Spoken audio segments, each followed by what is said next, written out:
ठीक है, तो आज हम लोग देखेंगे क्या, डायमेंशंस, डायमेंशनल एनालिसिस। ठीक है, किसी भी चीज की, मतलब सारे क्वांटिटीज की टर्म्स की। पहली बात तो ये डायमेंशंस होते क्या है। जैसे अगर हम तुमसे पूछें कि अपनी बॉडी की डायमेंशंस बताओ, हम्म तो क्या क्या बता सकते हो।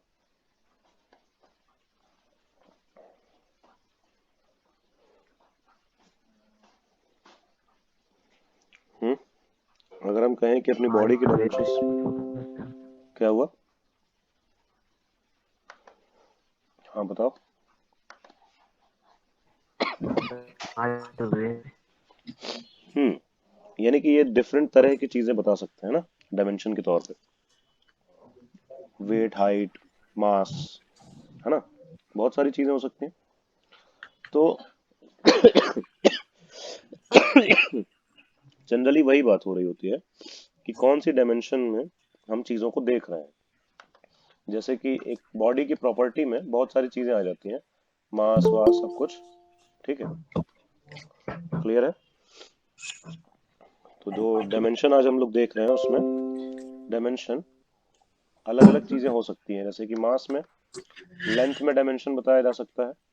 ठीक है, टाइम में बताया जा सकता है, जो भी 7 क्वांटिटीज देखी थी ना हम लोगों ने।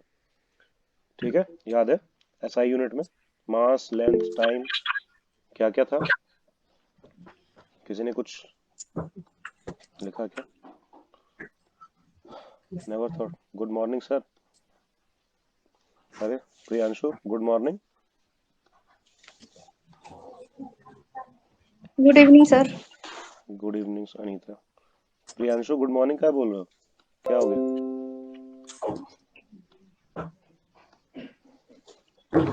तुम ही हो ना।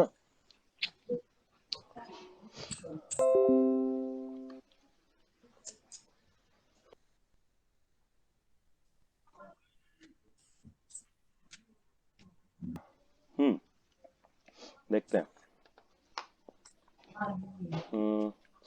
डायमेंशंस जो हैं जनरली अलग अलग चीज़ों में देखी जा सकती हैं। ठीक है, मास में, लेंथ में, टाइम में, और भी जो चीज़ें थी जैसे कि इलेक्ट्रिक करंट में डायमेंशन देख सकते थे। और ज़्यादातर इन्हीं चारों में देखी जाती हैं। इसके अलावा बहुत रेयर केस में यूज़ होती हैं। ठीक है, मास के लिए डायमेंशन अगर होती है तो एम बोलते हैं, लेंथ के लिए एल, टाइम के लिए टी, और करंट के लिए आई, सॉरी ए। एम्पियर के बेसिस पे करंट के लिए बोलते हैं ए। सिंबल तो होता है आई, लेकिन जनरली सबको पता है। ये बात समझ में आ रही है डायमेंशन के बारे में। हम्म तो फिजिकल क्वांटिटीज जितनी भी हैं उन सब की डायमेंशंस होती हैं। जैसे अगर हम पूछें तुम लोगों से कि स्पीड का डायमेंशन क्या होगा, स्पीड का डायमेंशन बताना है, तो कैसे बताया जाएगा, किसी को पता है। कुछ पता हो तो बोल सकता है, कोई दिक्कत नहीं है।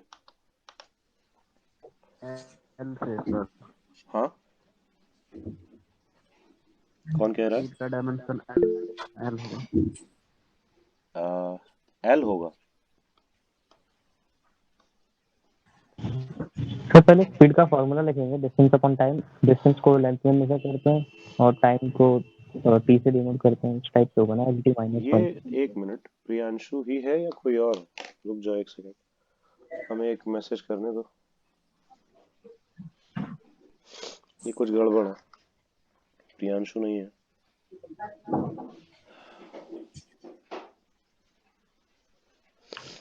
तुषार, प्रियांशु आज ऐड होने वाला था क्या। हाँ, प्रियांशु नहीं है। सर पता नहीं, मैंने मैसेज डाला था, उसने कुछ रिप्लाई रिप्लाई नहीं दिया। हाँ, तो वो ऐड नहीं होने वाला था। ये चल मैं मगर पूछता हूँ। ये कोई और है, क्योंकि उसने 7-2 पे लास्ट सीन है उसका, तो ये देखा कैसे फिर उसने। तभी बड़े आराम से पूछ रहा है कैसे हो सर। समझ गए थे हम। कोई बात नहीं, हटा दिया हमने। हमें लगता नहीं है कि आज ज्वाइन करेगा प्रियांशु। देखते हैं, चलो। अब किसी को नहीं आने दिया जाएगा। स्पीड का डायमेंशन एल होगा, किसने कहा था। आरम तुमने कहा था क्या? हाँ सब मैंने कहा था, सॉरी सर, ध्यान में नहीं था। अच्छा, मतलब गलत है। हाँ सर, क्या होगा? LT-1। LT -1 T to the power. क्यों ये हुआ? एक्सप्लेन करो। फॉर्मूला होता है speed is equal to time, sir क्योंकि डिस्टेंस अपॉन टाइम होता है ना? डिस्टेंस और और लेंथ बोल। हाँ, डिस्टेंस लेंथ की ही कैटेगरी में आता है। डिस्टेंस हो गया L, है ना? और टाइम तो टाइम है, कैपिटल T यूज करते हैं उसके लिए। देखो, एक जो सिंपल सी चीज हम बताएं कि दो तरीके हैं डायमेंशन पता करने के किसी भी चीज के। पहला फॉर्मूले से, ठीक है, फॉर्मूला से। दूसरा यूनिट से। दोनों ही अच्छे होते हैं, अलग अलग जगह पे दोनों को बेटर वे में यूज किया जा सकता है। समझ में आ रहा है? तो यूनिट से भी डायमेंशन बता सकते हैं, फॉर्मूले से भी डायमेंशन बता सकते हैं। अब जैसे स्पीड है, स्पीड की यूनिट क्या होती है? मीटर पर सेकेंड। तो डायमेंशन इसी हिसाब से, मीटर किसका होता है? लेंथ का, तो ऊपर आना चाहिए लेंथ। पर सेकेंड मतलब अपॉन में सेकेंड मतलब टाइम है, तो लेंथ अपॉन टाइम आया। और डायमेंशन कभी भी अपॉन में नहीं लिखा जाता है, ये इसका सिस्टम है। इसको एक ही लाइन में लिखते हैं, यानी कि न्यूमरेटर न्यूमरेटर दिखेगा, इसमें डिनोमिनेटर नहीं आता। तो फिर टी को ऊपर लेके जाना पड़ेगा। अब यहाँ पे टी है, सिर्फ टी लिखा है, तो पावर हुई 1। ऊपर लेके जाए गए तो पावर क्या हो गई? -1। तो ये हमारी आ गई डायमेंशन, किसकी? स्पीड की। क्लियर है सबको? अनीता, तुषार,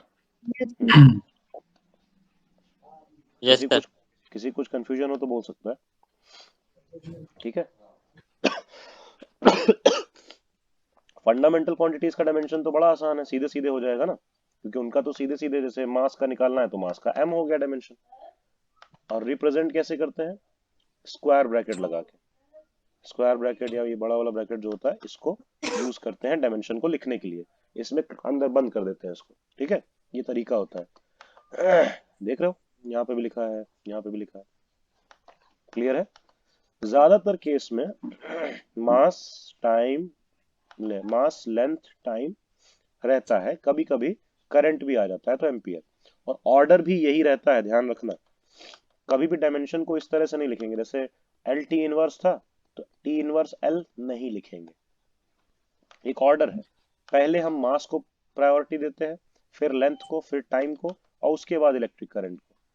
बाकी तीन क्वांटिटीज का ज्यादा यूज होता नहीं है डायमेंशन में, इसीलिए अभी हम नहीं बता रहे हैं, ठीक है? क्लियर है सबको यहाँ तक? तो डायमेंशन का इस तरह से सिस्टम चलता है।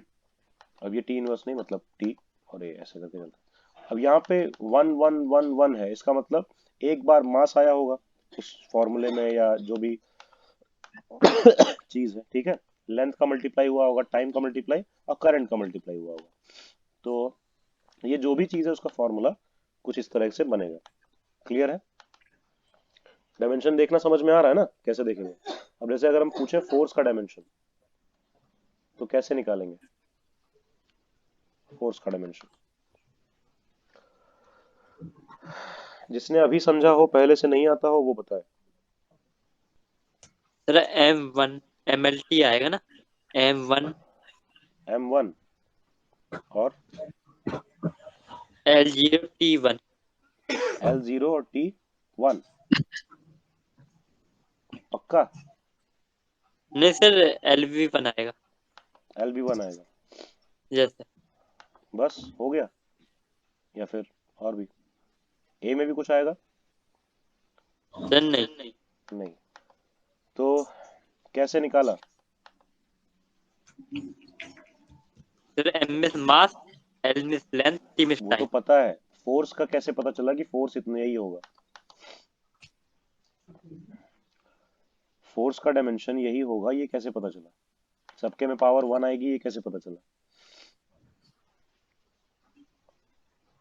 सोच समझ के निकालना है, सबका यही नहीं बोल देना है, समझे? समझ रहे हो ना? दो तरीके हैं। और दूसरा वाला ही सबसे अच्छा होता है, क्योंकि पहला तरीका तो डायरेक्ट नहीं बता पाएगा। जैसे फोर्स इज इक्वल टू क्या होता है, Mass acceleration. Sorry, mass into acceleration. तो Yes, sir. पहले तरीके से डायरेक्ट तो तुम नहीं निकाल पाओगे डायमेंशन, इसलिए क्योंकि मास तो फंडामेंटल यूनिट है जिसका डायमेंशन m लिखा जाता है डायरेक्टली, लेकिन एक्सेलरेशन का डायरेक्ट नहीं लिखा जाता। तो आप फोर्स निकालने के लिए पहले एक्सेलरेशन का अलग से निकालो बैठ के। ये चक्कर फंसेगा। ठीक है, तो बेटर ऑप्शन क्या है, इस फॉर्मूले को तोड़ना चाहिए यूनिट में। देखो, मास इंटू एक्सेलरेशन है, किसको किसको पता है मास की यूनिट क्या होती है? एसआई यूनिट केजी होती है, ये तो बता दो यार। Yes, मास sir. की एसआई यूनिट केजी है। एक्सेलरेशन की क्या है? मीटर पर सेकंड स्क्वायर। मीटर पर, तो मीटर पर सेकंड स्क्वायर। ठीक है, ये किसी से तो लीक हो रहा है, किसी के आईडी से जरूर लीक हो रहा है, पता है, क्योंकि अब हमने नया ग्रुप भी बना लिया है, फिर भी हो रहा है। चलो देखते हैं। चलो ठीक है, तो मास इंटू एक्सेलरेशन से ये चीज आ गई। इसमें किसको डाउट है, पहले ये बताओ। ये हमने माइनस नहीं लगाया, डैश लिखा हुआ है, क्योंकि यहाँ पे मल्टीप्लाई ऐसे यूनिट में हम लिखते नहीं जनरली, यूनिट में डैश चलता है ऐसे। ठीक है, तो केजी मीटर पर सेकेंड स्क्वायर, ये फोर्स की यूनिट हो गई ना। इसमें किसी को डाउट है कि फोर्स की यूनिट ये आ जाएगी कैसे? No sir. क्लियर है सब? नो अनीता? हाँ ठीक। यस तो जब ये आ नो सर। जाएगी, तो अब इसमें बस यही चेक करना है कि क्या ये इन सब में आ गया है या अभी भी इसमें लाना बाकी है। केजी यानी कि मास, मीटर यानी कि लेंथ, सेकंड यानी कि टाइम, यानी कि आ चुका है, सब आ चुका है। यानी कि अब हमें इसको और सिंप्लीफाई नहीं करना है, बस हमको ये इसको कन्वर्ट करके केजी को क्या लिखेंगे, एम, क्योंकि केजी मास का यूनिट है, तो मास के लिए एम यूज होगा, और केजी में पावर भी 1 है तो एम हो गया। ठीक, एम पावर 1 लिख सकते हैं, या नहीं भी लिखेंगे तो चलेगा। एम यानी कि मीटर, अब मीटर किसकी यूनिट है, लेंथ की, तो लेंथ के लिए एल आएगा, और मीटर में भी पावर यहाँ कितनी है, 1, तो एल में भी लिखा जाएगा 1। ठीक है, या फिर 1 पावर नहीं भी लिखो तो चलता है। ठीक, नेक्स्ट अपॉन में है सेकंड का स्क्वायर, सेकंड का मतलब टाइम, टी स्क्वायर, सही है। लेकिन हम इस तरह से तो लिखते नहीं है डायमेंशन को, तो कैसे लिखेंगे, एम एल टी की पावर -2, और इसको कर देंगे ब्रैकेट में क्लोज। किसको डाउट है कि इसका डायमेंशन ऐसे करके आ जाएगा? किसी को है? अनीता, तुषार, आरम, कुछ भी doubt? No sir. No sir. ठीक है, किसी को हो तो पूछ लेना, पूछ लो अभी भी। तो ये सिंपल लग रहा है ना। बस बेसिक क्या है कि जिसका भी डायमेंशन निकालने को आ रहा है, तुम्हें उस क्वांटिटी के बारे में पता होना चाहिए। अब जैसे मान लो कि मैग्नेटिक फील्ड का डायमेंशन निकालने के लिए आता है, लेकिन मैग्नेटिक फील्ड का तो तुम लोगों को फॉर्मूला यूनिट कुछ पता ही नहीं है, तो डायमेंशन कैसे निकालोगे? नहीं निकाल पाओगे, साफ बात है। फॉर्मूला और उनकी यूनिट वगैरह सब कुछ पता होनी चाहिए, ताकि यूनिट को तोड़ते तोड़ते तोड़ते तोड़ते उनको बेसिक यूनिट में, फंडामेंटल यूनिट्स में लेके आ सको। ठीक है, फंडामेंटल क्वांटिटी में जो जो यूनिट्स होती हैं उसमें लाना पड़ेगा लास्ट में बिल्कुल, तब तुम आराम से क्या लिख पाओगे, यही एमएलटी वाला जो भी है, मतलब ये डायमेंशन लिख पाओगे किसी भी क्वांटिटी का। ठीक है, अच्छा आप कोई भी क्वांटिटी बताओ जिसका डायमेंशन हम लोग बनाएंगे, और जिसको भी हिचक लग रही है, लग रहा है कि हमें कम समझ में आया है, वो बनाएगा डायमेंशन। ठीक है, पहले तुम लोग रैंडम कोई भी क्वांटिटी चूज करो, किसका डायमेंशन निकाला जाए, कुछ भी। प्रेशर किसका?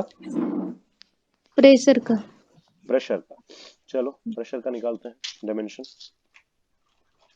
ठीक है, तो पहली रिक्वायरमेंट क्या है प्रेशर का डायमेंशन निकालने के लिए, क्या जरूरी होना, हमें पता होना चाहिए? अभी जो फोर्स का निकाला, नहीं नहीं वो बात नहीं है, प्रेशर का डायमेंशन निकालने के लिए चाहिए क्या, हमें पता क्या होना चाहिए, प्रेशर का फॉर्मूला या उसका यूनिट वगैरह, ये सब पता होना चाहिए। सही है ना? ठीक है, अब जिसको प्रेशर का फॉर्मूला नहीं पता है वो प्रेशर का डायमेंशन नहीं निकाल पाएगा। किसको पता है? बताओ अनीता, प्रेशर का Yes, फॉर्मूला sir. पता Force by area. है? हाँ, force upon Area, sir. Area. सब लोग अग्री हो इससे? Anita, yes yes sir. Sir. है ना? फोर्स अपॉन एरिया होता है प्रेशर का फॉर्मूला। अब हम इसको तोड़ेंगे, ध्यान देना आराम से। फोर्स को अलग तोड़ेंगे, एरिया को अलग। फोर्स का वही mass into acceleration, Yes, mass into sir. Acceleration के हिसाब से केजी मीटर पर सेकेंड स्क्वायर, ठीक है। और इसको क्या, ये लेंथ इंटू लेंथ या लेंथ इंटू ब्रेड, जो भी बोल दो, एरिया कैसे भी ले लो, रैंडम रेक्टेंगल का ले लो, कोई दिक्कत नहीं। मतलब घूम फिर के मतलब इससे है कि वो मीटर स्क्वायर में आएगा। यूनिट क्या आएगी इसकी? Metre square. सही है?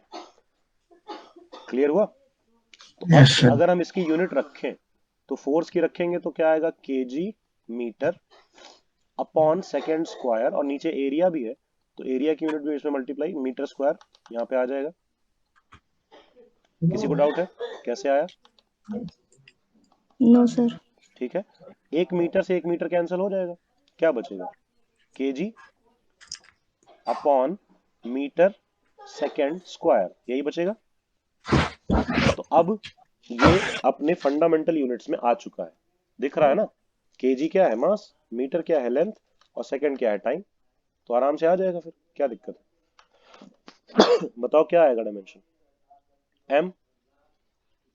और अनीता बताओ।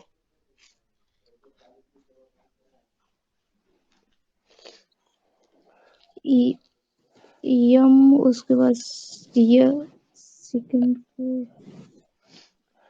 नो सर नहीं। देखो एम मीटर नीचे लिखा हुआ है ना, यस। तो एल आता है, लेकिन इसमें अपॉन में एल आएगा क्योंकि मीटर यस। नीचे लिखा हुआ है, और पावर तो वन ही है ना मीटर की पावर। तो एल की पावर भी क्या होगी? वन।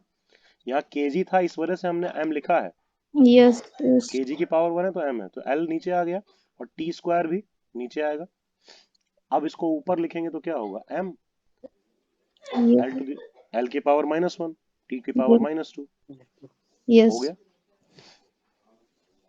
अब बताओ, थोड़ी और क्लैरिटी आई, समझ में आया सबको? यस। अनीता बना पाओगी ना अब? जी सर। हाँ, क्या कंफ्यूजन था यहाँ पे? यहाँ पे जो केजी में ये स्क्वायर, यस स्क्वायर है यहाँ पे हाँ तो केजी है, केजी का अलग देखो, मीटर का अलग। मीटर अपॉन में है तो लेंथ को अपॉन में लिख दो, है ना? उसका कुछ इशू नहीं है, वो अपॉन में जो है उसकी पावर माइनस में आ जाएगी अपने आप, बस। अब इसको बच्चों की तरह करना तो सीख लिया, जल्दी यस। जल्दी भी तो हो ही जाएगा ना। अब जी। डायरेक्ट भी तो लिख सकते हैं जो नीचे लिखा है। अब जैसे नीचे मान लो केजी की पावर टू लिखी है, मीटर की पावर थ्री लिखी है, टाइम की पावर, सेकंड की पावर वन है, चलो। तो अगर डायरेक्ट लिखना हो, वन अपॉन में कुछ ऐसा है, डायरेक्ट लिखना हो तो अपने आप ही तो M minus two, L minus three और टी माइनस वन आ जाएगा ना, क्या दिक्कत यस। है? मतलब उतना सोचना नहीं पड़ेगा कि ऊपर लाएंगे तब आएगा, है ना? समझ में आ रहा है कि नीचे जो जो चीजें हैं उनकी पावर अपने आप माइनस में आएगी, बस। जो जो ऊपर है उनकी प्लस में आएगी, खत्म बात। किसको नहीं आया? तुषार क्लियर है? Yes sir, crystal clear. और साफ बता रहे हैं हम कि अगर तुम लोग को फॉर्मूला ही नहीं पता है, बेसिक चीज नहीं पता है कि जैसे प्रेशर क्या होता है, उसका बेसिक फॉर्मूला नहीं पता है, तो प्रॉब्लम आएगी। या उसकी यूनिट नहीं पता है तो, सिर्फ यूनिट भी पता है तो भी प्रॉब्लम कम आएगी। अब देखो हम लोगों ने फॉर्मूले से निकाला ना, यूनिट से निकाले एक बार प्रेशर का, देखना यूनिट से भी वैसे ही निकलता है लगभग, घूम फिर के वही चीज आ जाती है। यूनिट होता है न्यूटन पर मीटर स्क्वायर, ठीक है? तो इसमें तो मीटर स्क्वायर पहले से टूटा हुआ है, न्यूटन को तोड़ना है खाली। अब न्यूटन को तोड़ने के लिए वही F is equal to M A लगेगा। एम ए का मतलब केजी मीटर पर सेकेंड स्क्वायर, घूम फिर के पहुंच वही गए, ठीक है? वही चीज आएगी, कट करेंगे और फिर डायमेंशन निकाल सकते हैं। सबको बात समझ में आ रही है ना? तो बेसिक चीजों के फॉर्मूले तुम लोगों को पता होने जरूरी हैं, ठीक है? ये बेसिक चीजें हैं कि प्रेशर का फॉर्मूला क्या होता है और ये सब चीजें पढ़ते पढ़ते अभी इसमें आ जाएगा। अगर नहीं भी पता अभी है ना थोड़ा बहुत, तो जैसे जैसे आगे चैप्टर्स चलेंगे तो चीजें समझ में आने लगेंगी तो वो भी समझ में आ जाएगा, ठीक है? उसके लिए कोई टेंशन वाली बात नहीं है कि अभी सारे याद करने पड़ेंगे, ऐसा कुछ नहीं है। ठीक है, आगे बढ़े। इसमें और कुछ बहुत ज्यादा बताने के लिए है नहीं, सही बताएं तो। दूसरी बात, मान लो जैसे हमने स्पीड का लिखा था, ठीक है, डायमेंशन, तो स्पीड होता है डिस्टेंस अपॉन टाइम, तो मीटर पर सेकेंड, मीटर का मतलब लेंथ अपॉन सेकेंड, तो एल टी इनवर्स होता है, ठीक है। लेकिन इसको हम ऐसे भी लिख सकते हैं कि m का जीरो लिखते हैं, किया रहता है कई बार कि मास का क्या नहीं है, मतलब उसकी पावर जीरो रही होगी, सही है, मास नहीं आया, स्पीड के फॉर्मूले में मास नहीं आया, ये इसकी पावर जीरो से पता चलता है। क्लियर है तुम लोगों को? जिस फॉर्मूले में टाइम नहीं आएगा तो या तो यहाँ पे टाइम होगा ही नहीं, टी लिखा ही नहीं मिलेगा तुमको, और या फिर टी की में तुम जीरो लिख के दिखा सकते हो कि टाइम यहाँ पे नहीं है। कुछ चीजें हो सकती है ना इसमें टाइम नहीं आए, बात आई समझ में? वैसा कुछ, जैसे ये क्या है, किसका फॉर्मूला, मास डेंसिटी का। क्या होती है मास डेंसिटी? पहली बात तो तुम लोग डेंसिटी डेंसिटी बोलते हो, एक्चुअली वो मास डेंसिटी होती है। क्या होता है डेंसिटी का फॉर्मूला, बताओ? Mass upon volume. Mass upon volume. किसी को कंफ्यूजन है? यही होता है, ये सब नहीं तो यस सर। होता है। तो मास क्या किस केजी में होगा, वॉल्यूम किस में होगा? Metre cube. मीटर में सर। अ, बाद में किसने बोला? सर मैंने। अमन। हाँ नहीं, बाद में तुषार ने बोला शायद। Tushar yes sir. तुमने क्या बोला, वॉल्यूम की यूनिट? मीटर। मीटर कहाँ से हो जाएगी? लीटर होगी सर, लीटर।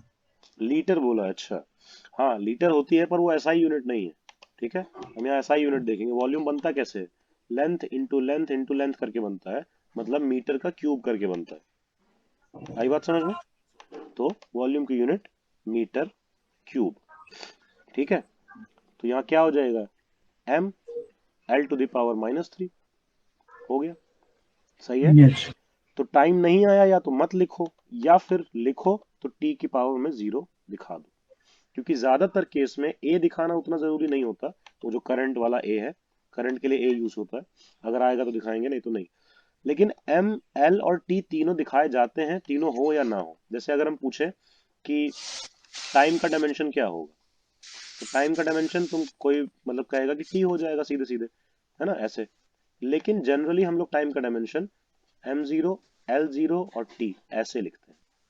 बात वही है, सेम ही है, लेकिन थोड़ा सा लिखने का ठीक से प्रॉपर वे में तरीका है बस। सबको बात समझ में आ रही है? तुषार क्लियर है? ये सर। ठीक, चले। तो यही चीज है बस। तो डायमेंशनल इक्वेशन। और दूसरी बात, एक बात बताओ, अगर हम तुमसे कहें कि एक स्टिक है,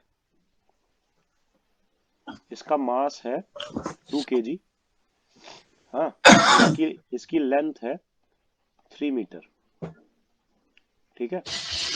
तो अगर हम कहें कि इसका मास और लेंथ ऐड कर देते हैं, हम्म, तो कितना आ जाएगा, बताओ?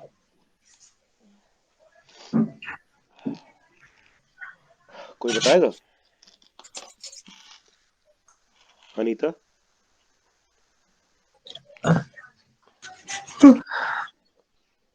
बताओ, अनीता, तुषार, कोई बता सकता है? 6 आएगा? कुछ तो बोलो, हाँ ना, तुम लोग को क्या यस सर। समझ? ठीक है, तुषार ने कहा यस सर 6 आएगा। और कोई? अनीता तुम्हारा क्या आंसर है? यस 6 आएगा। संजीव? जी। ये सर कोई कुछ आंसर नहीं है, कंफ्यूज। कंफ्यूज, ठीक है। और अमान? तो 5 होगा। 5, अच्छा, हाँ ठीक है, वैसे करके तो 5 होना चाहिए, ठीक। 2 3 5 होता है, हाँ। तुम कह रहे हो 5 होगा। और कोई बचा? आरम? हम्म, हम कह रहे हैं इसका मास और लेंथ ऐड करना है, तो 2 kg मास है, 3 मीटर लेंथ है, तो ऐड हो क्या हो जाएगा 5। तो तुम इस पे अग्री हो या फिर कुछ और बोलना है? सर यूनिट्स अलग हैं, ऐड होंगी। पूछ रहे हो बता रहे हो? पूछ सर रहे हैं ऐड सर। होगा ही नहीं ऐसा लग रहा संजीव तुम्हें क्या लग रहा है? है, ऐड होगा ही नहीं नहीं होगा ऐसा ऐड, लग रहा है। तुम कह रहे हो नहीं हाँ होगा ऐड। नहीं। हाँ ठीक है, तो फिर किसके साथ जाना चाहिए हमें, 235 के साथ या नहीं ऐड होगा के साथ? वैसे ये ऐड नहीं होगा, हो ही नहीं सकता। कैसे हो जाएगा? सोचो ना, तुम लोग खुद ही सोचो कि मास लेंथ से कैसे ऐड हो जाएगा। नंबर थोड़ी ना है मास और लेंथ। 2 3 से ऐड हो सकता है, पर अगर हम कह दें कि ये 2 kg है और ये 3 मीटर है, तो फिर ये ऐड नहीं हो सकता, पॉसिबल नहीं है, क्योंकि ये डिफरेंट डायमेंशन में है। डायमेंशन का मतलब आयाम होता है, पता है? और आयाम का मतलब जैसे टाइम एक आयाम है, टाइम एक डायमेंशन है, ठीक है? स्पेस, जगह, वो एक डायमेंशन है। तो तुम टाइम को स्पेस से ऐड करके दिखाओ, कैसे करोगे? 5 सेकंड को अपने कमरे से ऐड कर दो, कैसे करोगे? नहीं कर सकते ना, मीनिंग नहीं है उसका। इसका मतलब हम ऐड नहीं कर सकते डिफरेंट चीजों को, ठीक है? मास को सिर्फ मास से ऐड किया जा सकता है या सब्ट्रैक्ट किया जा सकता है, और लेंथ को सिर्फ लेंथ से, टाइम को सिर्फ टाइम से, फोर्स को सिर्फ फोर्स से। ये सत्य है, समझ रहे हो? भूलना मत कभी भी। समझे सब लोग? Anita, Tushar, yes yes clear है ना सर। अच्छे से? कभी भी दो डिफरेंट क्वांटिटीज ऐड नहीं हो सकती, ना सब्ट्रैक्ट हो सकती हैं। आरम ने सही कहा था, मतलब सही पूछा था, कहा नहीं था। क्लियर है? नहीं ऐड हो सकता। आरम क्लियर है ना? नहीं होगा वो ऐड, हो ही नहीं सकता है, ना सब्ट्रैक्ट हो सकता है कभी भी। तो यानी कि दो चीजें ऐड या सब्ट्रैक्ट हो रही हैं, तो उनको सेम क्वांटिटी होना जरूरी है, सेम फिजिकल क्वांटिटी होना जरूरी है। तो अब सोचो, सेम फिजिकल क्वांटिटी होने से होगा क्या? उन दोनों की यूनिट सेम आएगी। दूसरी बात, ऐड हो के क्या आएगा, यहाँ पे क्या आना चाहिए? हम दो मास को ऐड करेंगे तो आंसर कौन से डायमेंशन में आएगा, बताओ? मास में ही तो आएगा, लेंथ थोड़ी ना हो जाएगा। 2 सेकंड प्लस 2 सेकंड 4 मीटर होता है क्या? 4 नो सेकंड सर। ही होगा ना, ठीक है? सेकंड ही तो होगा। मास मास ऐड करेंगे तो मास आएगा, केजी केजी में ऐड करेंगे तो मतलब मास ही तो आएगा। सही है? एक तो ये समझ में आ रहा है कि दोनों का क्वांटिटी सेम होना चाहिए। क्लियर है? यानी कि मास को मास से ऐड कर सकते हैं। सही है ना? चलो एक सवाल और। एक मास है 2 kg और एक मास है 5 ग्राम। ऐड करके कितना आ जाना चाहिए? 7। No sir. तुषार कह रहा है no sir. Anita? Sir 2 kg 5 gram आएगा। एग्जैक्ट नंबर क्या आएगा? 7 नहीं आएगा? No sir. नहीं सर सेम और आएगा कोई सर। बताएगा? 2.5 kg आएगा सर। अनीता तुम बताओ, तुम्हें कंफ्यूजन लग रही है हमें। 2.305 है। हाँ, 1 मिनट, सब लोग चुप रहो। अनीता बताओ, यस सर। 7 आएगा या ये लोग जो कह रहे हैं वो आएगा? सर या कंफ्यूजन कंफ्यूजन है? है। बात ये है, 2 kg और 5 ग्राम में हम नंबर नंबर ऐड नहीं कर सकते ना। दो दो फिजिकल क्वांटिटी को ऐड कर सकते हैं, सेम क्वांटिटी होनी चाहिए, तो दोनों मास है। लेकिन जब तक यूनिट सेम ना हो, डायरेक्ट नंबर्स को ऐड नहीं कर सकते हम, 2 + 5 नहीं कर सकते हम। आई बात समझ में? यस पहला रूल क्या हुआ कि दो फिजिकल क्वांटिटी को हम ऐड सब्ट्रैक्ट तभी कर सकते हैं जब वो दोनों सेम क्वांटिटी हो, यानी कि मास है तो दोनों मास है, लेंथ है तो दोनों लेंथ है, फोर्स है तो दोनों फोर्स है। पहली बात। दूसरी बात, दोनों सेम होने के बाद भी यूनिट का ध्यान रखना पड़ेगा कि दोनों की यूनिट सेम हो। तुम खुद सोचो, 1 घंटे में 5 सेकंड ऐड करके 6 तो नहीं आ जाएगा ना, यस ठीक है? 6 नहीं आ सकता। ऐसे ही 2 kg में 5 ग्राम ऐड करके 7 तो नहीं आ जाएगा। और 7 क्या आएगा, ग्राम या केजी, पता नहीं। क्योंकि जब तक हम इनकी यूनिट सेम नहीं रखेंगे, क्वांटिटी तो सेम है, मास है दोनों, लेकिन तब भी ऐड नहीं कर सकते ना। इसका मतलब दूसरा रूल क्या हो गया, यूनिट भी सेम होनी चाहिए। पहला क्या, सेम फिजिकल क्वांटिटी, है ना, यस। और दूसरा सेम यूनिट क्वांटिटी, और दूसरा रूल क्या है, सेम यूनिट होना चाहिए, सेम यूनिट में ऐड होगा। ठीक है, क्लियर हो गया। ठीक, अब इसी से अपने आप जैसे ही सेम यूनिट आया ना, तो अपने आप डायमेंशन का आ जाएगा कि डायमेंशन भी ऐड सब्ट्रैक्ट में सेम होगी, क्योंकि यूनिट सेम होगी, यूनिट ही तो डायमेंशन बनाती है, यूनिट से ही तो बन रहा है ना सारा डायमेंशन, देखा ना अभी हम लोग, यूनिट पता चल जाती है तो डायमेंशन आसानी से बन जाता है। क्लियर है सबको, तो यही बात हो रही है। तो जब भी हम दो क्वांटिटीज को ऐड करेंगे या सब्ट्रैक्ट करेंगे, ठीक है, तो उसमें डायमेंशन इन दोनों का सेम होना चाहिए, और आंसर में भी यही सेम डायमेंशन आएगा हमेशा। क्लियर है, यानी कि हम अगर किसी ML-1T-2 कोई भी ये है, हमें नहीं पता ये क्या है, कोई भी चीज का डायमेंशन ये है, तो इसको ऐड हम इसी जैसे डायमेंशन वाली चीज के साथ ही कर सकते हैं, किसी और चीज के साथ ऐड नहीं कर सकते हैं, और रिजल्ट में भी वही आएगा घूम फिर के, सेम डायमेंशन वाली चीज। कहीं पे भी हमने कुछ गड़बड़ कर दिया तो वो चीज पॉसिबल ही नहीं है। जैसे कि यहाँ पे हम -1 कर दें तो पॉसिबल है ही नहीं, ये इक्वेशन ही गलत है। बात समझ में आ रही है सबको? यस। अनीता कंफ्यूज तो नहीं हो? अब ठीक है, क्लियर है? जी सर। चीजों का डायमेंशन सेम होगा तभी ऐड कर सकते हैं, यूनिट सेम होगा तभी ऐड कर सकते हैं, फिजिकल क्वांटिटी सेम होगी तभी ऐड कर सकते हैं, साफ बात है, बस यही है। ठीक, और ऐड करके या सब्ट्रैक्ट करके जो आएगा वो भी उसी चीज में आएगा, यानी कि तुम लेंथ लेंथ ऐड करके टाइम नहीं निकाल सकती हो। समझी? लेंथ से लेंथ माइनस करोगी तो लेंथ ही आएगी, मास से मास माइनस करोगी तो मास ही आएगा, फोर्स से फोर्स माइनस करोगी तो फोर्स ही आएगा।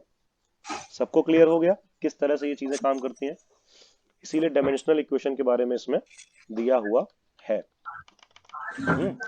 इस तरह चलते हैं। क्लियर है?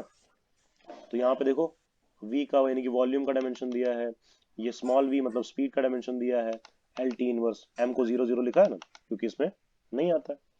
वॉल्यूम का क्या होता है, length into breadth into height, वैसे बोल सकते हैं तो मतलब मीटर क्यूब, मीटर क्यूब का मतलब L क्यूब, L क्यूब मतलब m क्या है 0 और t भी क्या है 0। देखो m0 L3 T0, समझ में आया वॉल्यूम का डायमेंशन? बताओ जल्दी बताओ सब लोग, अनीता, तुषार, कंफ्यूजन?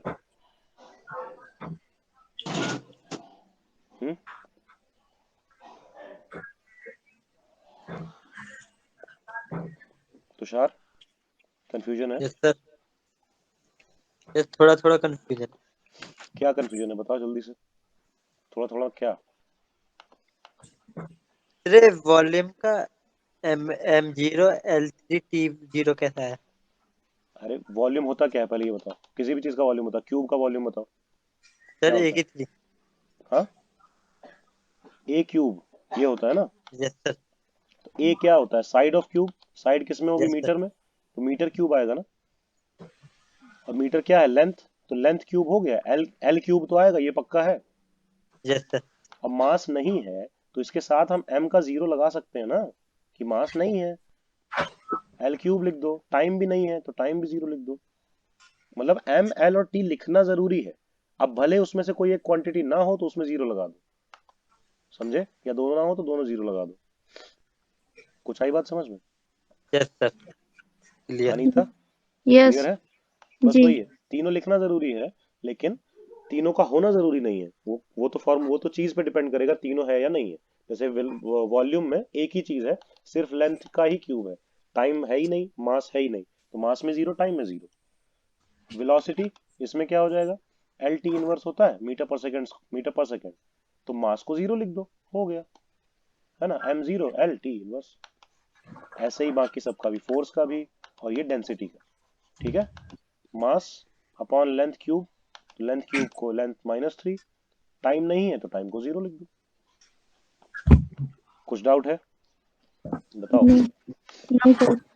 चलो तुषार क्लियर है ना? यस बस सर, वही क्रिस्टल क्लियर। बहुत इजी है, कोई दिक्कत नहीं है इसमें, करके देखोगे तो समझ में और अच्छे से आएगा। अब यहाँ पे बात आती है dimensional analysis and its application की, कि हम कैसे एनालाइज करेंगे चीजों को, चेक कैसे करेंगे, कंसिस्टेंसी ऑफ इक्वेशन कैसे चेक करेंगे। ये कंसिस्टेंसी क्या है? वही जो अभी हमने बोला, डायमेंशन सेम होनी चाहिए तभी इक्वेशन मानी जाएगी, नहीं तो इक्वेशन कंसिस्टेंट नहीं मानी जाएगी। यानी कि तुमको एक डायमेंशन मिला है m0l और t-1, और एक डायमेंशन मिला है m0l t-2, और एक डायमेंशन ये मतलब इन दोनों को ऐड किया गया है और आ गया है m0l t, बस इतना, पावर 1। तो ये इक्वेशन इनकंसिस्टेंट इक्वेशंस में काउंट की जाएगी। ध्यान रखना, कंसिस्टेंसी नहीं है इस इक्वेशन में, क्योंकि इसमें डायमेंशन तीनों की सेम नहीं है। जो दो क्वांटिटी ऐड कर रहे हैं उनकी भी डायमेंशन अलग है, और जो रिजल्ट आया उसकी भी डायमेंशन अलग है, ऐड हो ही नहीं सकता। तो ये इक्वेशन पॉसिबल नहीं है। तो पॉसिबल नहीं है मतलब कंसिस्टेंट नहीं है। ठीक है, आई बात समझ में? कंसिस्टेंट होने का मतलब क्या होता है? लगातार, यानी कि कोई चीज कंटिन्यूटी में होना, या फिर कंसिस्टेंसी में होना। कंसिस्टेंसी का मतलब वही कि वो चीज मतलब टूटे नहीं, बीच में ब्रेक ना हो, चेन ब्रेक ना हो, और टाइम मतलब चीजें आगे बढ़ती रहे। तो एक इक्वेशन आगे ऐसे ही तो बढ़ती है ना, कुछ को कुछ से ऐड किया, कुछ सब्ट्रैक्ट किया, अपना जो भी है, फाइनली कुछ आ गया। तो ऐसे ही एक इक्वेशन होती है। तो कंसिस्टेंट होगी ही नहीं अगर इनकी डायमेंशंस में डिफरेंस होगा, कुछ कुछ भी अलग होगा। ठीक है, तब भी नहीं होगी जब फाइनल रिजल्ट किसी और डायमेंशन में आ रहा होगा। ये सब की डायमेंशन सेम होनी जरूरी है इक्वेशन को कंसिस्टेंट होने के लिए। तो कोई भी इक्वेशन दे दी जाएगी, चेक करने को बोला जाएगा कंसिस्टेंट है या नहीं है, और तुम लोग चेक करके बता सकते हो। किसी को ये कंफ्यूजन है क्या होता है कंसिस्टेंसी? डायमेंशनल कंसिस्टेंसी की यहाँ बात हो रही है कि डायमेंशनली कोई इक्वेशन करेक्ट है कि नहीं है। देखो इस अभी ऐसा लग रहा है कि ये नई चीज है, किसको लग रहा है कि ये सब बिल्कुल नया है? बताओ, सबको लग रहा होगा? हाँ बोल दो अगर सब जिसको जिसको लग रहा है। मुझे लगता है। हाँ, नया लग रहा है ना सबको? Yes sir. ठीक है, लेकिन अभी हम कहें कि ये नया नहीं है, ये तुम लोगों के लिए हद से ज्यादा यूजफुल है हमेशा के लिए, तब। अच्छा एक बात बताओ, फॉर्मूले जो याद करते हो थोड़ा बहुत भूलते हो कि नहीं? थोड़ा बहुत का मतलब जैसे कुछ है Q1 Q2 by are square था, कि आर क्यूब था, कि आर था, कुछ ऐसे भूल जाते हो कि नहीं? बोलते हैं। भूलते हैं, सब लोग भूलते होंगे, है ना? तो सबसे हैबिचुअल हाँ संजीव, सब्जेक्ट हमेशा आते रहते हैं, जैसे कॉलम लॉ हुआ, हाँ ग्रेविटेशन हुआ, ये सब नहीं भूलते हैं, लेकिन जो जो डीपली है ना, बहुत अंदर हाँ में मिलता है, भूल जाते भूल हैं। जाते हैं। तो ये भूलने से उबरने का इलाज क्या है? वो ये है डायमेंशनल कंसिस्टेंसी चेक करना। खुद चेक किया जा सकता है कि डायमेंशनली करेक्ट आ रहा है कि नहीं आ रहा है फॉर्मूला, क्या आना चाहिए। समझ रहे हो? वो बड़े आराम से चेक किया जा सकता है कि डायमेंशनली फॉर्मूले को ऐसा आना चाहिए था, लेकिन नहीं आ रहा है, इसका मतलब है कहीं कुछ गड़बड़ है। समझे? यूनिट गलत आएगी, डायमेंशन गलत नजर आएगा, किसी ना किसी का सेम नहीं आएगा। समझ रहे हो ना? अभी आगे देखेंगे तो समझ में आएगा कि ये हमारे लिए डायरेक्ट यूजफुल है, कि कोई फॉर्मूला बाई चांस गलत हो रहा है, तुम भूल रहे हो, तो चेक करके देखो उसका डायमेंशन, और डायमेंशन में जो गलती आ रही होगी उसको करेक्ट कर दो, तुम्हारा फॉर्मूला सही हो जाएगा। मतलब आर क्यूब है कि आर स्क्वायर है कि आर है, अगर ये भूल है तो फिर वहां पे तो गलत हो सकता है। तो चेक कैसे करेंगे, मतलब याद कैसे करेंगे? तो याद तो बाई चांस नहीं भी आ सकता है, लेकिन डायमेंशन चेक करके फॉर्मूला करेक्ट किया जा सकता है कि इसमें कमी किस चीज की है। अब जैसे मान लो इस तरफ इक्वल के एक साइड आ रहा है M L T to the power -2, दूसरे साइड आ रहा है M L to the power 2 और टी टू द पावर -2। अब बताओ दोनों तरफ में कमी क्या है? इक्वल तो ये है नहीं अभी फिलहाल, पर ऐसा क्या चाहिए जो इक्वल हो जाएंगे? क्या कर दें डायमेंशन वाइज ये बिल्कुल करेक्ट हो जाए, इसके लिए क्या करना जरूरी है? इधर लेंथ का स्क्वायर होना सर एक जरूरी और लेंथ। है ना? यानी कि एक लेंथ और चाहिए इधर ना, तब ये हो जाएगा काम हमारा। सब लोग अग्री हो? एक लेंथ इधर ये और चाहिए। या फिर इधर से एक लेंथ डिवाइड होनी चाहिए, है ना। तो यही चीज कर देने से पता चल जाएगा कि ये जो फॉर्मूला हम लगा रहे हैं उसमें लेंथ का स्क्वायर था, ना कि लेंथ था। समझ रहे हो ना। कभी कभी भूल जाते हैं कि क्या था, मतलब आर स्क्वायर था कि आर था। वैसे बहुत सारी चीजें होती हैं, अभी हम बहुत सारे एग्जाम्पल तो नहीं दे पा रहे हैं, लेकिन समझो तुम लोग जो हम कहना चाह रहे हैं। डिफरेंट तरह के फॉर्मूले आते हैं, भूल सकते हैं। और डायमेंशनल ये चेक करके, डायमेंशनल कंसिस्टेंसी चेक करके हम पता लगा सकते हैं कि फॉर्मूला हमारा सही है या नहीं सही है। ठीक है, अब देखें आगे। प्रिंसिपल ऑफ होमोजेनिटी कहा जाता है इस चीज को। देखो कि ये जो डायमेंशन सेम रखने की बात हो रही है, कि सेम डायमेंशन वाली चीजें सेम डायमेंशन वाली चीजों से ऐड या सब्ट्रैक्ट होंगी, और उससे जो रिजल्ट आएगा वो उन्हीं डायमेंशंस में आएगा जिसमें ये दोनों क्वांटिटीज थी। लेकिन यही रूल मल्टीप्लिकेशन डिवीजन में काम नहीं करेगा। मल्टीप्लिकेशन डिवीजन में तो डायमेंशन बदलता ही है, साफ बात है, उसमें तो कुछ कर ही नहीं सकते। ऐड सब्ट्रैक्ट नहीं कर सकते बस, और कोई दिक्कत नहीं। जैसे अभी हमने तुमसे पूछा था कि मास को टाइम से ऐड नहीं कर सकते थे, तो उन्होंने कहा नहीं, ठीक है। लेंथ को टाइम से ऐड नहीं कर पा रहे थे, सब्ट्रैक्ट नहीं कर पा रहे थे, लेकिन लेंथ को टाइम से डिवाइड नहीं कर सकते हैं क्या? अगर नहीं कर सकते होते तो वेलोसिटी कैसे बनती? सोचो,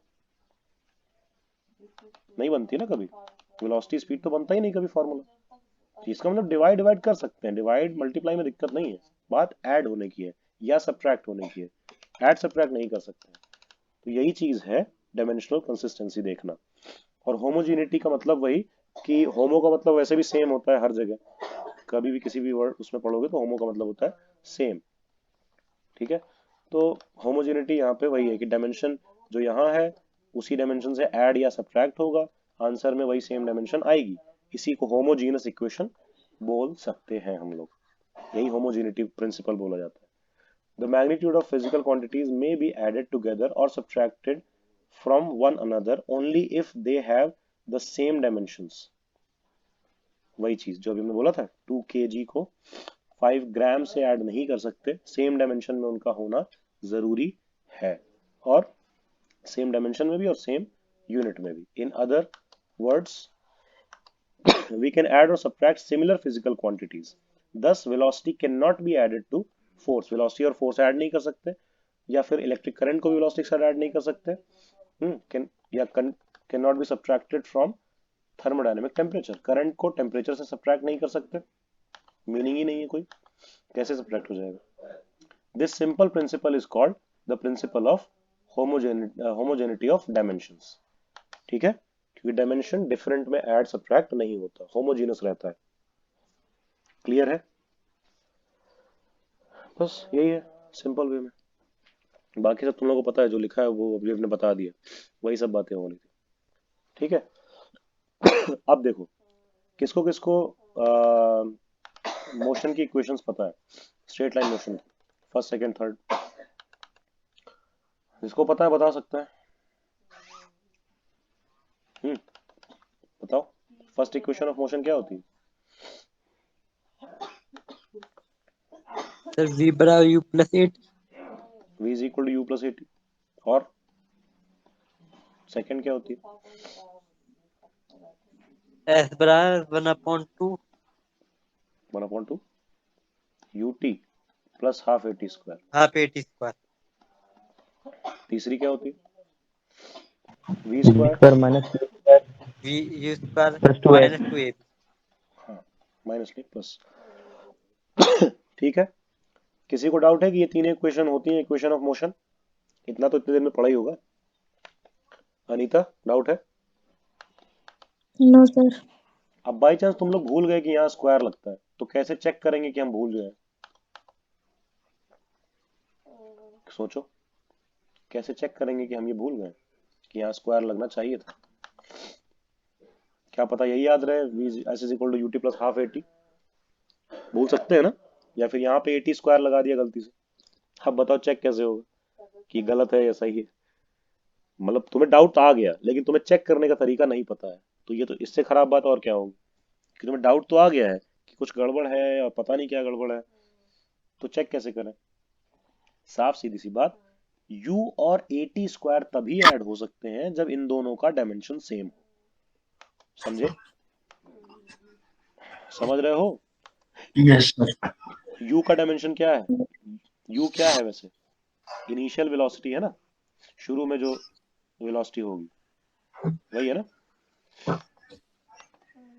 ठीक है, इनिशियल वेलोसिटी। और a है एक्सेलरेशन, t है टाइम। अब एक्सेलरेशन और टाइम का स्क्वायर अगर मल्टीप्लाई करते हैं, टाइम का स्क्वायर तो चलो सेकंड स्क्वायर हो जाएगा, एक्सेलरेशन क्या होता है? मीटर पर सेकंड स्क्वायर। तो सॉरी सोचो जरा, सेकंड स्क्वायर तो कैंसिल हो जाएगा। तो 80 स्क्वायर तो मीटर में आ गया, और वेलोसिटी u वो मीटर पर सेकंड होती है, तो कैसे तुम मीटर पर सेकंड से मीटर को ऐड कर दोगे? इसका मतलब क्या है, यहां भी क्या होना चाहिए? मीटर पर सेकंड होना चाहिए। इसका मतलब इसमें हमको टाइम का डिवाइड करना पड़ेगा, मतलब यहाँ टाइम की दो पावर नहीं है, एक ही है। किसको ये समझ में नहीं आया? अनीता यस आया। आ गया? जी। तुषार समझ में आया? Yes sir. यहाँ पे देख सकते हैं सेकंड वाली इक्वेशन में s is equal to UT plus half A T square है, तो लेफ्ट साइड में डायमेंशन क्या है? s के हिसाब से s होता क्या है? डिस्प्लेसमेंट। डिस्प्लेसमेंट किस में नापते हैं? मीटर में। और मीटर क्या मतलब डायमेंशन लेंथ होगी इसकी। तो राइट में भी पूरे की डायमेंशन क्या होनी चाहिए? लेंथ। समझे? तो ऐड जितना जितनी चीजें हुई हैं, इसकी भी डायमेंशन क्या होनी चाहिए? लेंथ। इसकी भी डायमेंशन क्या होनी चाहिए? लेंथ। कहीं कुछ डाउट है? नहीं ना? अब ध्यान नो देना। सर। अब सोचो, हमें कंफ्यूजन है कि इसकी डायमेंशन लेंथ है कि नहीं, तो यूटी का चेक कर लो। u होता है मीटर पर सेकंड, t होता है सेकंड, कैंसिल होके क्या आ गया? मीटर। तो आ रहा है यानी कि लेंथ। चलो, यानी कि ये तो सही है। क्लियर हो गया? दूसरा टर्म हाफ एटी चेक करते हैं। हाफ से तो कोई मतलब है नहीं, एटी देखते हैं। ए मीटर पर सेकंड स्क्वायर, टाइम मतलब second, multiply second second cancel, metre पर सेकंड आया। लेकिन आना क्या चाहिए था इसके डायमेंशन? लेंथ। आ क्या रहा है? Length upon time. इसका मतलब एक टाइम की ऊपर और रिक्वायरमेंट है। गलत है ना, ऊपर एक और टाइम होगा। समझ में आ रहा है ना बैलेंस कैसे करेंगे अगर करना हुआ तो? इसका मतलब यहाँ टाइम नहीं है, टाइम स्क्वायर है। स्क्वायर होता तो यहाँ स्क्वायर आता तो पूरा कट जाता, तो सिर्फ मीटर बचता ना, मीटर ही तो बचना था। क्लियर हुआ कि फॉर्मूले को करेक्ट कैसे किया हमने, गलत यस देख के? सर। अनीता क्लियर है ना यस। पूरा? हाँ, आराम आराम सबको, आराम, संजीव, अमान, पूरा clear? Yes sir. Yes sir, clear. बिल्कुल। और डायमेंशंस में पहले कभी प्रॉब्लम होती थी? किसको होती थी बताओ? कभी कभार, या किया हो जो भी। संजीव होती थी या नहीं? पूरा ऐसा क्लियर होना चाहिए कि आप प्रॉब्लम ना हो, हम इसीलिए ये सवाल पूछ रहे हैं, और कोई बात नहीं। ठीक है, बस यही हमको श्योरिटी चाहिए तुम लोगों से कि गलत नहीं होना चाहिए। 100% श्योर। क्लियर है कि कैसे काम हो रहा है सब कुछ? तो ऐसे ही कोई भी वो चेक कर सकते हैं। ठीक है, यहाँ पे भी देखो, x is equal to X naught plus V naught T plus half A T square. दूसरे तरह से किया गया है। डिस्प्लेसमेंट होता है फाइनल माइनस इनिशियल, फाइनल को x, इनिशियल को x नॉट लिया। ठीक, u को इनिशियल वेलोसिटी यानी कि v नॉट लिख सकते हैं u को, तो u को v नॉट लिखा है, इसीलिए यहाँ पे v नॉट t बोल दिया गया है। यहाँ कन्वेंशन के बारे में बताया गया वो सारा। तो यहाँ पे भी वही सेम चीज है, s is equal to UT plus half A T square का ही चेक किया गया है कि लेफ्ट में लेंथ, राइट में ये लेंथ है, तो बाकी सब जितने भी क्लस्टर बन रहे हैं, ऐड होते हुए जितने भी पूरे पूरे ग्रुप है ना सारे, जो जो ऐड हो रहा है या सब्ट्रैक्ट हो रहा है, उन सबका सेम डायमेंशन होना चाहिए। एक्स नॉट किसके साथ ऐड हो रहा है? वी नॉट टी के साथ। वो भी किसके साथ ऐड हो रहा है? हाफ ए टी स्क्वायर के साथ। तो ये एक्स नॉट का, वी नॉट टी का और हाफ ए टी स्क्वायर का सेम डायमेंशन होना जरूरी है, होमोजीनस होना जरूरी है। क्लियर है सबको? देखो सबका अलग अलग निकाला गया है, एक्स का अलग निकाला गया देखो, क्योंकि एक्स क्या है? पोजीशन, पोजीशन मीटर में होती है मतलब लेंथ, डायमेंशन हो गया L. X naught position, length L. V naught T, V naught T मतलब वी नॉट किस में है? एल टी इनवर्स में। टी यानी कि टाइम मल्टीप्लाई हुआ, टी से माइनस T to the power -1 cut गया, क्या बचा? एल, यानी कि ये भी आ गया एल में।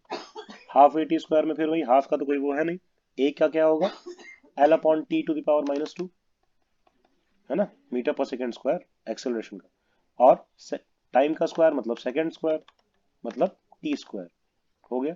तो इंटू टी स्क्वायर करेंगे, सोचो टी टू द पावर -2 भी है, टी स्क्वायर भी है, तो कैंसिल नहीं हो जाएंगे, डिवाइड करके 1 आएगा। समझ रहे हो ना सब लोग कैसे कैंसिल हो जाएगा? Yes yes. बस सिंपल है।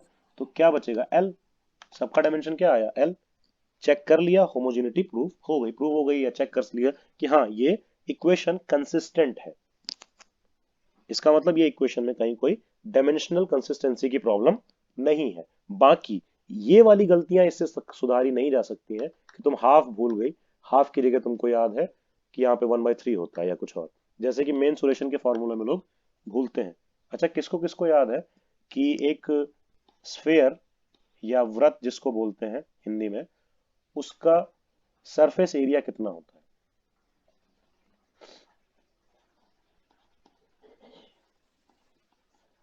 सरफेस एरिया पूरा बाहर का कितना होता है स्फेयर का, याद है किसी को?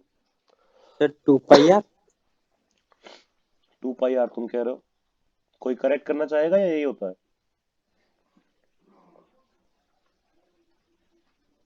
तो गलत है ये तो। कंफ्यूजन में है इसी में। क्या हुआ अनीता, क्या कह रही हो? सर कंफ्यूजन है, बस 2 पाई यार इतना ऐसा लगता है, पर कंफर्म नहीं है। अच्छा अच्छा, तो एक और किसने कहा था, अमान हेलो, तुमने कहा था? Surface area of sphere sir, sphere का सरफेस एरिया, 4 पाई r² ना। ठीक है, तुम कह रहे हो 4 पाई आर स्क्वायर। अमान तुमने कुछ कहा था, गलत है, या आरम तुमने कहा था? मैंने ही कहा था, अमन। हाँ हाँ, अमान क्या क्या कहा तुमने? कहा 2 पाई आर गलत है, क्या क्यों गलत है? यस सर, तो 4 पाई r² होता है उसका जो।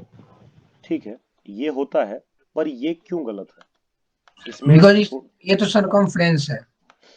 यस सर, एक सर्कमफ्रेंस है। एक तो ये है कि ये सरकमफ्रेंस है, लेकिन एक पता है ऐसी गलती है जो किसी को भी देख के बता देना चाहिए कि ये तो पॉसिबल ही नहीं है। पता है क्यों? बताओ, ऐसी क्या गलती है इस फॉर्मूले में जो कोई भी देख के डायरेक्ट बता सकता है कि ये पॉसिबल ही नहीं है? सही वाला फॉर्मूला नहीं पता हमको, लेकिन गलत वाला तो ये पक्का, ये गलत ही है, मतलब इसमें कोई डाउट नहीं है सर इसमें। r² होगा ना। हाँ, समझ रहे हो कि यहाँ पे स्क्वायर होना जरूरी था। बात यह है कि एरिया होता क्या है, लेंथ इंटू लेंथ करके आता है ना, एक बार आर आने से एक ही बार तो लेंथ आई, डायमेंशनली ही ये गलत है। अनीता, क्लियर है? यस। इसका डायमेंशन ही गलत है, ये तो मीटर में आएगा। 2 पाई आर जो भी होता हो, लेकिन वो आएगा किस में, मीटर में। तो आर एक ही बार तो रखेंगे, तो मीटर ही तो आएगा। तो मीटर में एरिया तो हो नहीं सकता, एरिया किस में होता है, मीटर के स्क्वायर में। इसका मतलब कम से कम एक और लेंथ का मल्टीप्लाई तो इसमें होना जरूरी है, इतना तो ये करेक्ट होना चाहिए। अब ये तुम भूल गए हो तो बात अलग है कि 2 पाई था कि 4 पाई था। क्लियर हो तुम लोगों को? तुषार, तुम्हें क्लियर है? यस सर, सर R² बोलने वाला था, फिर अच्छा, रह गया मैं। फिर रह गए तुम, कोई बात नहीं, बोल दिया करो। और समझा करो कि स्क्वायर अगर एरिया है तो लेंथ तुमको 2 बार मल्टीप्लाई होती नजर आएंगी ही, वॉल्यूम है तो 3 बार मल्टीप्लाई होती नजर आएंगी ही, कहीं कुछ डाउट नहीं है इसमें। समझे? किसी भी एरिया का फॉर्मूला तुम बताओ और उसमें लेंथ का स्क्वायर ना हो रहा हो, बताओ, लेंथ इंटू ब्रेड्थ, ब्रेड्थ क्या है, वो भी लेंथ ही तो है, दोनों लेंथ का मल्टीप्लाई मीटर इंटू मीटर होगा, ठीक है। उसका स्क्वायर का एरिया क्या होता है, ए इंटू ए, यानी कि ए स्क्वायर, उसमें भी लेंथ का मल्टीप्लाई 2 बार हुआ, है ना, कोई भी बता दो, सब में यही होता है। तो surface area of sphere 4 pi R square होता है। अब देखो, इसको डायमेंशनली करेक्ट देखने के लिए तो ये था, लेकिन ये चीज डायमेंशनल होमोजेनिटी या फिर डायमेंशनल कंसिस्टेंसी तुम लोगों को नहीं बताएगी। 4 पाई वगैरह तुम लोग अगर गलत करते हो ना, वो कोई नहीं बता पाएगा, वो फिर तुम्हारी वो है कि कैसे ठीक होगा, वो याद नहीं किया जा सकता। समझे कि सही क्या था? क्लियर हुआ ना? तो तुम बेसिक ऊपर ऊपर से तो पता कर सकते हो कि तुम्हारा फॉर्मूला गलत जा रहा है कि सही जा रहा है डायमेंशन चेक करके, लेकिन कंप्लीट जो कांस्टेंट वैल्यूज हैं वो गलत कर रहे हो तो फिर नहीं पता चलेगा। समझ रहे हो सब लोग? कोई फिजिकल क्वांटिटी कम या ज्यादा ले ली है तुमने, बाई चांस यहाँ क्यूब ले लिया है, तो वो पता चल जाएगा कि ये क्यूब गलत है, लेकिन ये नहीं पता चलेगा कि ये 4 पाई में से कुछ गलत है कि नहीं।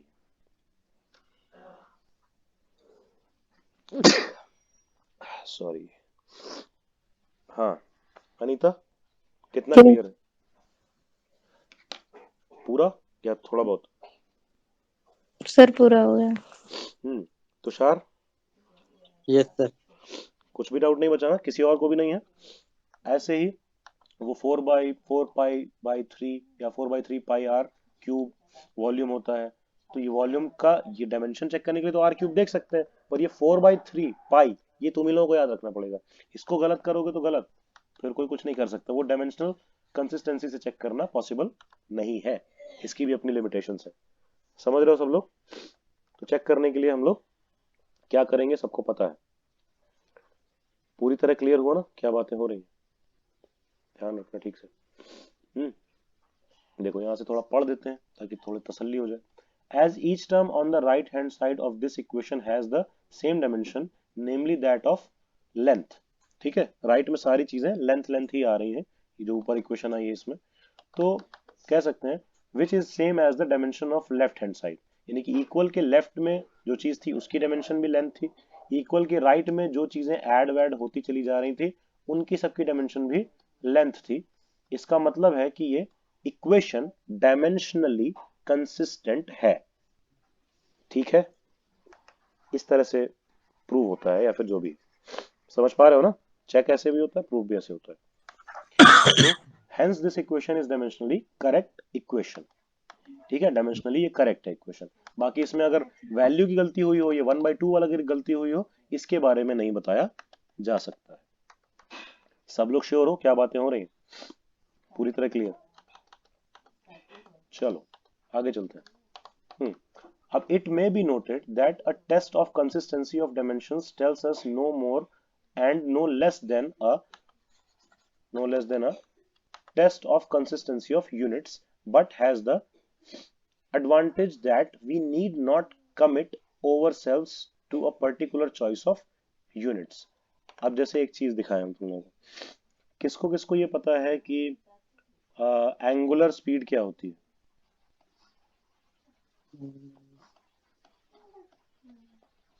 क्या होती है?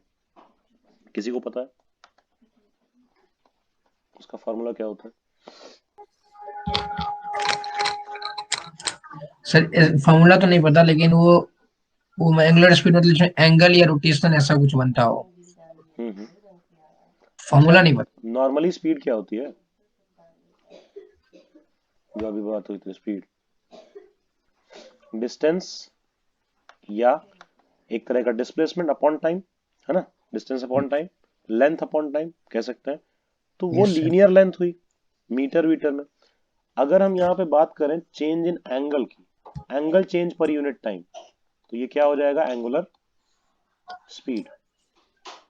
Yes sir. समझ में आया सबको? कि अगर change in angle per unit time देखें, जैसे कि 1 सेकंड में 10 डिग्री एंगल चेंज हो जा रहा है किसी चीज का, 10 डिग्री एंगल, तो इसका मतलब है कि उसकी स्पीड है 10 डिग्री पर सेकेंड। 1 सेकंड में चेंज हुआ ना? कुछ डाउट है किसी को? ये होता है। अब इसका डायमेंशन कैसे देखेंगे? एंगल डायमेंशन में पता नहीं चलता है। एंगल की यूनिट क्या होती है?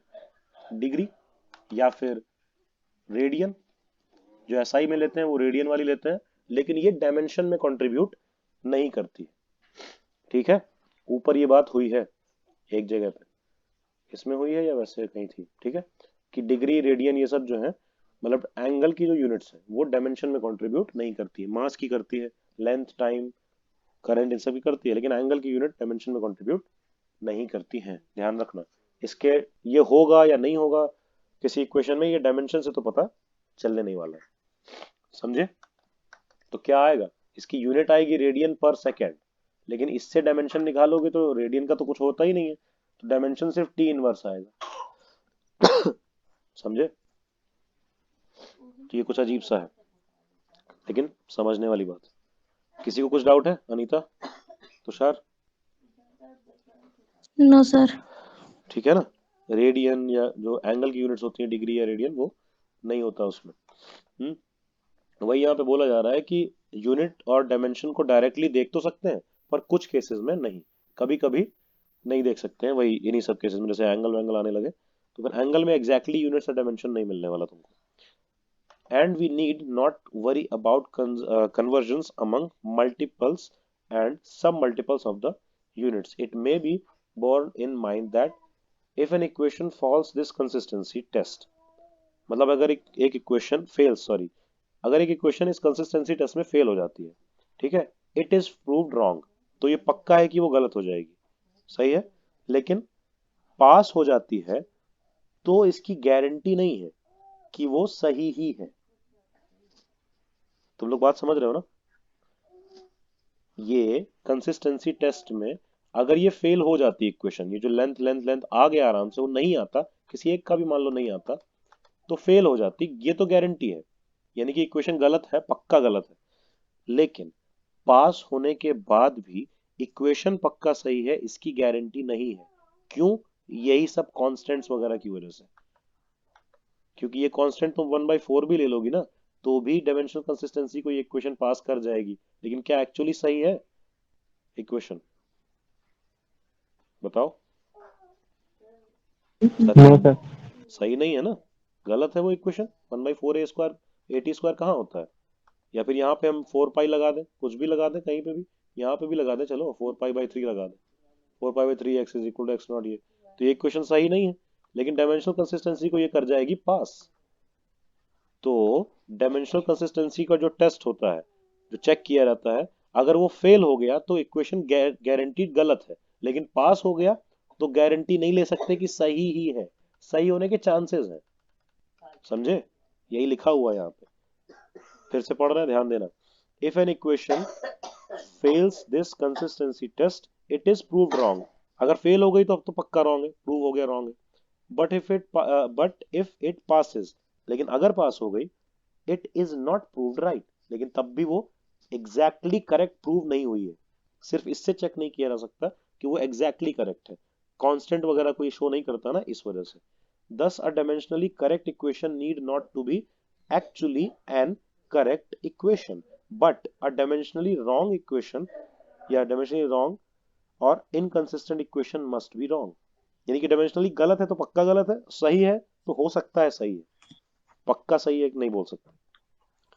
किसको इस बात में कंफ्यूजन है, पहले ये बताओ, जो आप बोल रहे हैं, जो लिखा है, कंफ्यूजन है तुषार? No sir. क्लियर है ना?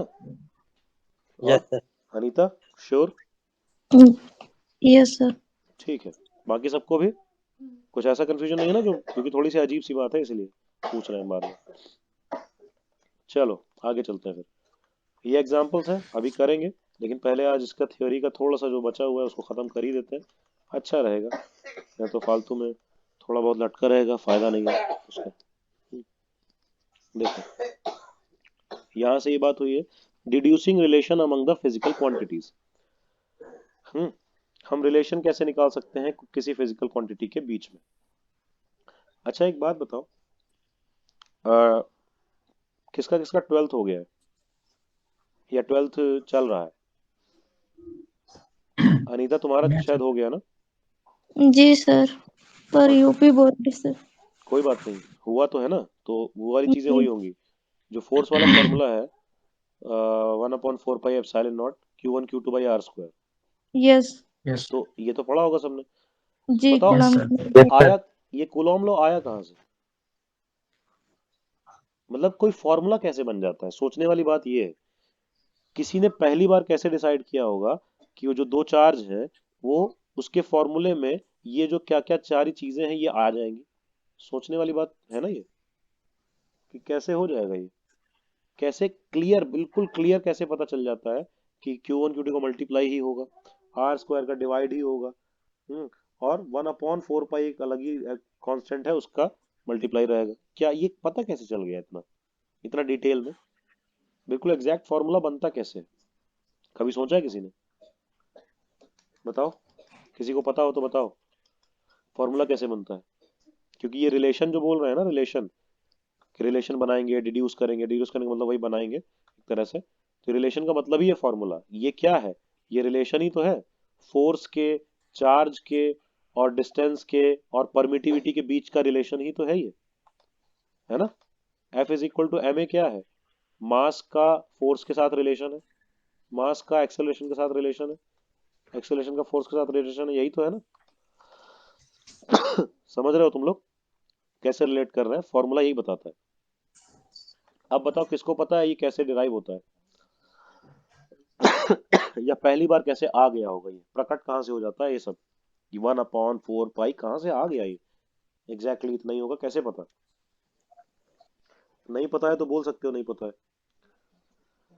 या कोई भी और फॉर्मूला जो तुम लोगों ने देखा हो और कभी तुम लोग के दिमाग में आया हो कि इनको पता कैसे चल जाता है कि यही है फॉर्मूला, इतना अजीबोगरीब सा आ कहाँ से जाता है, ये प्रकट कहाँ से हो जाता है, और हर जगह एक्यूरेट भी चल रहा है। बताओ आरम, कुछ आइडिया।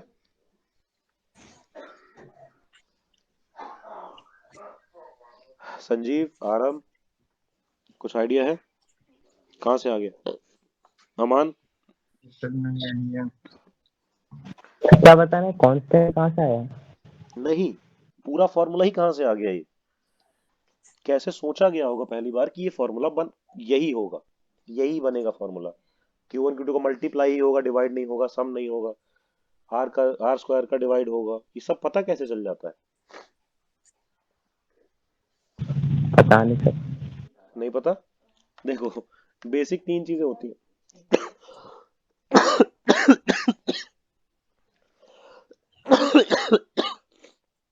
तुम्हें अपनी लाइफ में भी कोई फॉर्मूला बनाना हो ना, कभी भी किसी भी तरह का, किसी भी क्वांटिटी का किसी भी क्वांटिटी के साथ बनाना है तुमको फॉर्मूला कि ये कैसे काम करता है, तो सबसे पहले बेसिक ऑब्जर्वेशन से डिपेंडेंस देखी जाती है, कैलकुलेट करके नहीं, देख के, ऑब्जर्व कर करके, समझ रहे हो, चेक कर करके। तो बार बार जैसे Q1 एक वैल्यू ले लो, Q2 ले लो, यानी कि अलग अलग 2 चार्ज ले लो, देखो कि अगर वो चार्ज बढ़ा रहे हैं तो फोर्स इनके बीच का बढ़ रहा है कि घट रहा है, वो तो एक्सपेरिमेंटल देखा जा सकता है ना बार बार। जैसे मैग्नेट ले लो, मैग्नेट को पास लाओ, थोड़ा दूर रखो, थोड़ा ज्यादा पास रख के चेक करो, पकड़े रहो, तो ज्यादा पास रख के फोर्स ज्यादा लगता है ना, ये बात पता है, किसने किसने करके देखा है। मैग्नेट को पास रख के चिपकने से रोके रहना बड़ा मुश्किल होता है कि वो ना चिपके, पास है पर चिपके नहीं, उसके लिए क्या है, बहुत कस के पकड़े रहना पड़ता है, फोर्स लगता है ना, और दूर, थोड़ा दूर रखते हैं तब तब थोड़ा कम फोर्स लगता है। तो पहली चीज होती है डिपेंडेंसी देखना, समझे, डिपेंडेंसी देखना कि जैसे चार्ज का फोर्स पे क्या डिपेंडेंस है या फोर्स का चार्ज पे क्या डिपेंडेंस है, वो जो चार्ज रखे हुए हैं उनके बीच के गैप पे फोर्स का क्या डिपेंडेंस है, चार्ज के कलर पे डिपेंडेंस है कि नहीं, चार्ज के मास पे डिपेंडेंस है कि नहीं, ये सब देखना, उससे तुमको प्रोपोर्शनैलिटी मिल जाएंगी कि F प्रोपोर्शनल टू Q1 है, F प्रोपोर्शनल टू Q2 है, यानी कि Q1 यानी कि कोई भी एक चार्ज है, उसको इंक्रीज करने से फोर्स भी बढ़ रहा था, इसीलिए हमने प्रोपोर्शनल लिखा, डायरेक्टली प्रोपोर्शनल। Q2 को इंक्रीज करने से भी फोर्स बढ़ रहा था, इसीलिए हमने डायरेक्टली प्रोपोर्शनल लिखा, ठीक है। और डिस्टेंस बढ़ाने से, दोनों का गैप बढ़ाने से फोर्स कम हो रहा था, इसीलिए हमने इनवर्सली प्रोपोर्शनल लिखा। लेकिन ये कैसे पता चला स्क्वायर आएगा, पता नहीं, ये कैसे पता चलेगा, चेक करो, पहले 1 मीटर डिस्टेंस पे रखो चार्ज को, तब देखो फोर्स कितना है, फिर 2 मीटर डिस्टेंस पे रख के देखो, अगर फोर्स हाफ हुआ तो सिर्फ 1/r पे डिपेंडेंट है, अगर फोर्स 1/4 हो गया तो 1/r स्क्वायर पे डिपेंडेंट है। सोचो, ये बात सबको डाइजेस्ट हो रही, समझ में आ रही है क्या कह रहे हैं हम, कंफ्यूजन क्रिएट हो रहा है, जल्दी बताओ किसको किसको कंफ्यूज कर रही है ये बात है।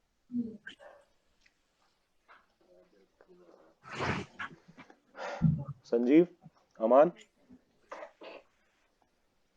नहीं सर, नहीं। क्लियर है मुझे तो। क्लियर है ना। अनीता, तुम्हें यस सर। सर कुछ सर कंफ्यूजन क्लियर तो है। हो रहा। क्लियर है। तुषार, तुम्हें क्लियर नहीं है, यस सर। तुम्हें तो पिछले साल पढ़ाया है टर्म 1 में, तुम्हें क्या क्लियर नहीं है। Q1 पे डिपेंडेंसी पता कैसे चलती है कि मतलब चेक कर सकते हैं ना, Q1 बढ़ा के देखो, 1 कूलम गिरेगा 2 कूलम ले लो, अगर फोर्स बढ़ा इसका मतलब है डायरेक्टली प्रोपोर्शनल हो गया ना, सामने सामने का यस सर। रिलेशन। और घटा तो इनवर्सली हो जाता, डिस्टेंस पे घट गया था। कितना घट गया वो भी चेक किया जा सकता है, 1 मीटर 2 मीटर रख के देख लो। अगर हाफ हुआ, फोर्स आधा हुआ, इसका मतलब कि 1/r पे डिपेंडेंसी है। और फोर्स 1/4 हो गया, इसका मतलब 1/r² पे डिपेंडेंसी है। ठीक है, यस सर, क्लियर। क्लियर है ना सबको? यस तो सर। सारी क्वांटिटीज जब मिल जाए, यानी कि अब पता चल जाए बाकी और किसी चीज पे डिपेंडेंस नहीं है, यानी कि चार्ज का कलर क्या है, मास क्या है, इस पे डिपेंडेंसी नहीं है, पता चल गया अब तुमको, तो एक इतना तो बन जाएगा, F proportional to Q1 Q2 multiply में आ जाएंगे और R² डिवाइड में आ जाएगा, अपॉन में था ना, इतना बन जाएगा। आखिरी स्टेप, डिपेंडेंसी देख ली सारी हमने जितनी देखनी थी। आखिरी स्टेप होता है कि इसका कांस्टेंट की प्रोपोर्शनैलिटी जब हम हटाएंगे और एक कांस्टेंट आएगा, तो ये कांस्टेंट की वैल्यू क्या होगी ये फाइंड करना। समझ रहे हो सब लोग? कहीं कुछ डाउट है? बताओ। नहीं ना? आखिरी स्टेप ये होता है किसी भी फॉर्मूले में कांस्टेंट फाइंड करना कि कांस्टेंट आएगा कैसे, और यही तरीका होता है किसी भी फॉर्मूले को बनाने का, बेसिक।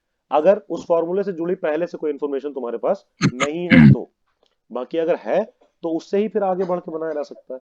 लेकिन ये ऐसे फॉर्मूले हैं जिनको बिल्कुल स्टार्टिंग से बनाया गया था, इनके पीछे से कुछ नहीं था। ठीक है, मतलब पीछे का कुछ ऐसा नहीं था जिसको हेल्प लेके ये बन जाता। जैसे F is equal to ma है, इसके पीछे एक फॉर्मूला था, F is equal to dp/dt, rate of change of momentum को फोर्स बोलते थे, इसी से डिराइव करके ये आया है। तो ये तो ठीक है, ये आसान था। लेकिन बिल्कुल शुरू वाला जो फॉर्मूला बनता है, जो किसी से डिराइव होके नहीं आ सकता, वो इसी तरह से बनता है, रिलेशन इसी तरह से बनता है। सबको क्लियर है? बताओ कि कैसे हम रिलेशन बनाते हैं किसी फिजिकल क्वांटिटीज के बीच में। एग्जैक्टली डिपेंडेंस देख देख के, ऑब्जर्वेशन तो कर ही सकते हैं ना, देखते रहो क्या हो रहा है। अब जैसे किसी कोई पेट है, कोई जानवर है, उसके साथ हम लोग किस तरह से कोऑर्डिनेशन बनाते हैं, रिलेशन बनाते हैं, चेक कर करके देखते हैं, ये करते हैं तो वो क्या करता है, देखते हैं वो करते हैं तो वो क्या करता है, देखते हैं रोटी देते हैं तो वो क्या करता है, देखते हैं उसको गोद में उठाते हैं तो वो क्या करता है। काटेगा तो छोड़ देंगे, काटेगा फिर दूसरा कुछ ट्राई करेंगे, तब नहीं काटा तो वही वाला करने लगेंगे। तो ये क्या है, ऑब्जर्वेशन से तुम अपने एक्शन को बदल रहे हो ना, तो धीरे धीरे करके तुमको रिलेशन सही वाला मिल जाएगा। सही है, ऐसा ही कुछ है। तो कोई भी रिलेशन या फॉर्मूला, ये रिलेशन फॉर्मूला ही है और कुछ नहीं है, बनाने के लिए हमें बस डिपेंडेंस देखनी पड़ती है फिजिकल क्वांटिटी के आपस में कैसे डिपेंडेंट है, बढ़ाने घटाने से क्या हो रहा है। सही है बस। लेकिन यहाँ पे शायद पूरा डिटेल में इसको, हाँ दिया हुआ है, सही है, बढ़िया। देखो अब हम मान लेते हैं कि कोई फिजिकल क्वांटिटी है T, वैसे यहाँ पे लिया गया है the dependence of time period on the quantities L, G, M as a product में बी रिटन। देखो अब हम ले रहे हैं सिनेरियो पेंडुलम का, सब लोग ध्यान से देखना, इजी है, जल्दी समझ में आ जाएगा, दिक्कत इसमें कुछ है नहीं। बीच में कुछ प्रॉब्लम लगे तो बीच में ही बोल सकते हो, कोई दिक्कत नहीं है। अगर हम एक पेंडुलम लें तो पेंडुलम में क्या क्या देखने लायक चीज होगी, पहले ये बताओ, क्या क्या मेजर करने लायक चीज होगी, मतलब नापेंगे तोलेंगे क्या क्या, बताओ।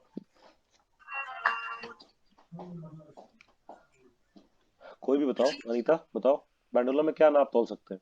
एक पेंडुलम है, उसका समय अंतराल जो एक वो तो बात की बात है, अभी जो सामने दिख रहा है उसमें क्या नाप तोल सकते हैं? सिंपल सा एक पेंडुलम लटका हुआ है, अभी चलने के बाद समय की बात आएगी ना। अभी क्या नाप सकते हैं?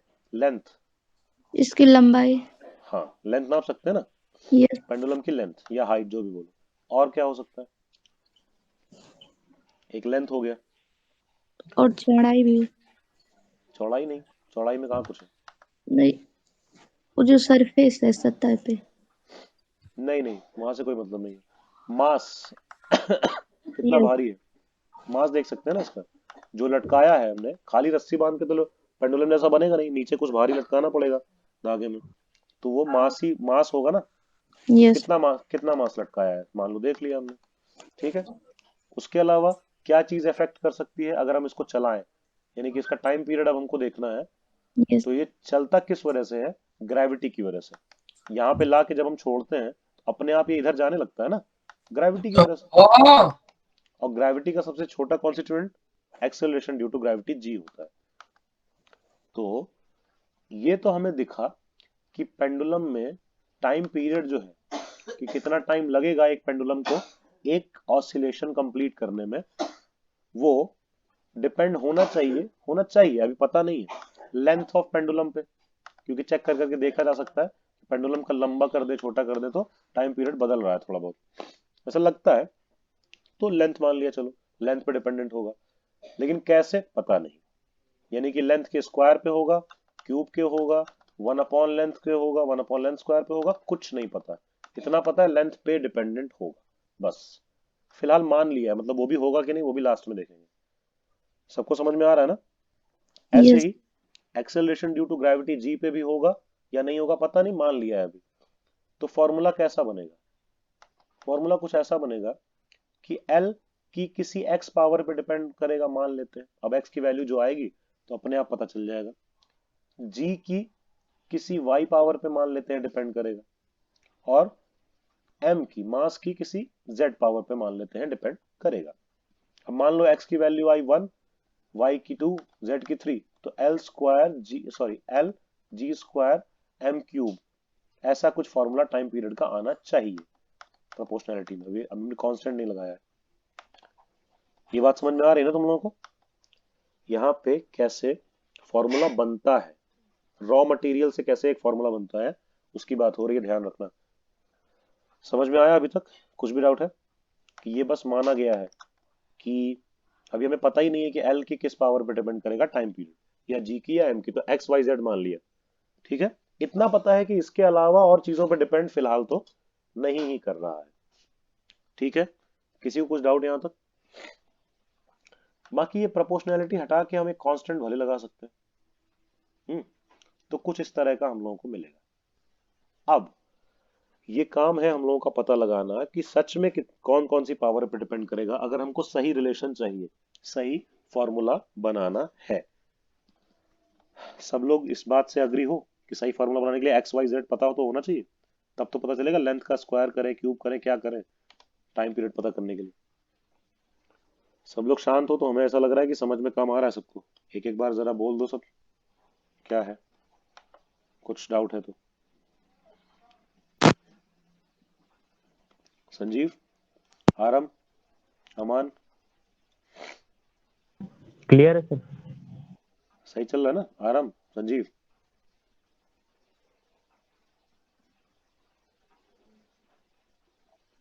हेलो आरम,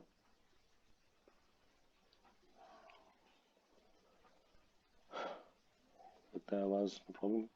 संजीव, चलो अच्छा। तुषार, अनीता, तुम लोग बताओ। यस क्लियर है अभी तक ठीक है सब? जी। तुषार सही है? तुषार सही है? Yes sir.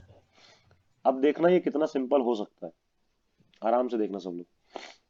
लेफ्ट साइड में क्या है? खाली टाइम ही तो है। टाइम पीरियड क्या है? टाइम ही तो है ना? तो लेफ्ट साइड में डायमेंशन क्या होनी चाहिए? टी। ये इसमें किसी को कुछ डाउट है? नो तो राइट साइड में भी डायमेंशन क्या होनी चाहिए? टी होनी चाहिए। और इसको हम लिख कैसे सकते हैं? m0, l0 और t, ऐसे लिख सकते हैं ना? जी सर। तो अब हम इसमें पहले देखेंगे कि इनका ऐसे क्या आ रहा है डायमेंशन, ठीक है। k तो है कांस्टेंट, उसको छोड़ देते हैं, उसकी कोई बात नहीं है। हम राइट हैंड साइड देखते हैं, देखो ध्यान देना, राइट हैंड साइड खाली पूरा देखेंगे इक्वेशन का क्या हो रहा है। l की x पावर है, तो डायमेंशन में अगर हम देखें, डायमेंशन लिखें, तो डायमेंशन की पावर x हो जाएगी l। g क्या है? एक्सेलरेशन ड्यू टू ग्रेविटी, मतलब कि मीटर पर सेकेंड स्क्वायर, मतलब कि l t to the power -2, इसकी भी पावर लगा दे तो y। कुछ आई बात समझ में? ऐसा कुछ डाउट है किसी को? Anita, no sir. क्लियर हो? नो सर मुझे क्लियर नहीं है यहाँ क्लियर पे। नहीं है? हाँ नहीं बताओ क्या। यहाँ पर y कोष्टक के बाहर कैसे हो गया? पावर लगी है जी की, जी का बेसिक डायमेंशन क्या होता है? मीटर पर second square yes L T to the power -2। तो ये बाहर लगे होने का मतलब अभी इसका भी मल्टीप्लाई करना पड़ेगा ना, जी की पावर में लगा हुआ है वाई। अब वाई यस की वैल्यू मान लो अगर 2 है तो एल यहाँ स्क्वायर हो जाएगा, वाई टू द पावर -4 हो जाएगा, T to the power sorry. Yes तो उसके हिसाब से पावर बदल जाएगी ना, इसीलिए जी वो बाहर फिलहाल लगा हुआ है, अभी अंदर लगा देंगे। ठीक है, इसको भी यस फिलहाल बाहर लगा के देख सकते हैं, बाद में अंदर लगाएंगे। उसके बाद है एम। एम क्या था? यहाँ पे मास था। एम मास है, ध्यान रखना, एम वो मीटर वाला नहीं लिखा है, मास लिखा हुआ है। तो मास का मतलब एम, एम की पावर क्या हो जाएगी फिर? जेड। अब हम अंदर ले लेते हैं ब्रैकेट के, तो एल की क्या हो गई? एक्स। इस वाले ब्रैकेट के अंदर एल की हो गई वाई, टी की हो गई -2y, क्योंकि एक चीज की पावर लगी हुई है n, मान लो बाहर पावर m है, तो क्या हो यस जाती है? n इंटू एम हो जाती है ना, यस मल्टीप्लाई हो जाती है, तो इसीलिए -2y हो जाएगी। सही। यस m की क्या हो जाएगी? z। अब जरा ध्यान दो, अगर हम अलग अलग कलेक्ट कर लें, एक साथ ले लें सबको, m का सारे एक साथ ले लें, तो m तो एक ही जगह पे है, उसकी पावर क्या है? z। ठीक है, l सारे एक जगह पे ले लें, l एक है x वाला, एक है y वाला, तो L into L, L to the power X into L to the power Y करेंगे तो क्या आएगा?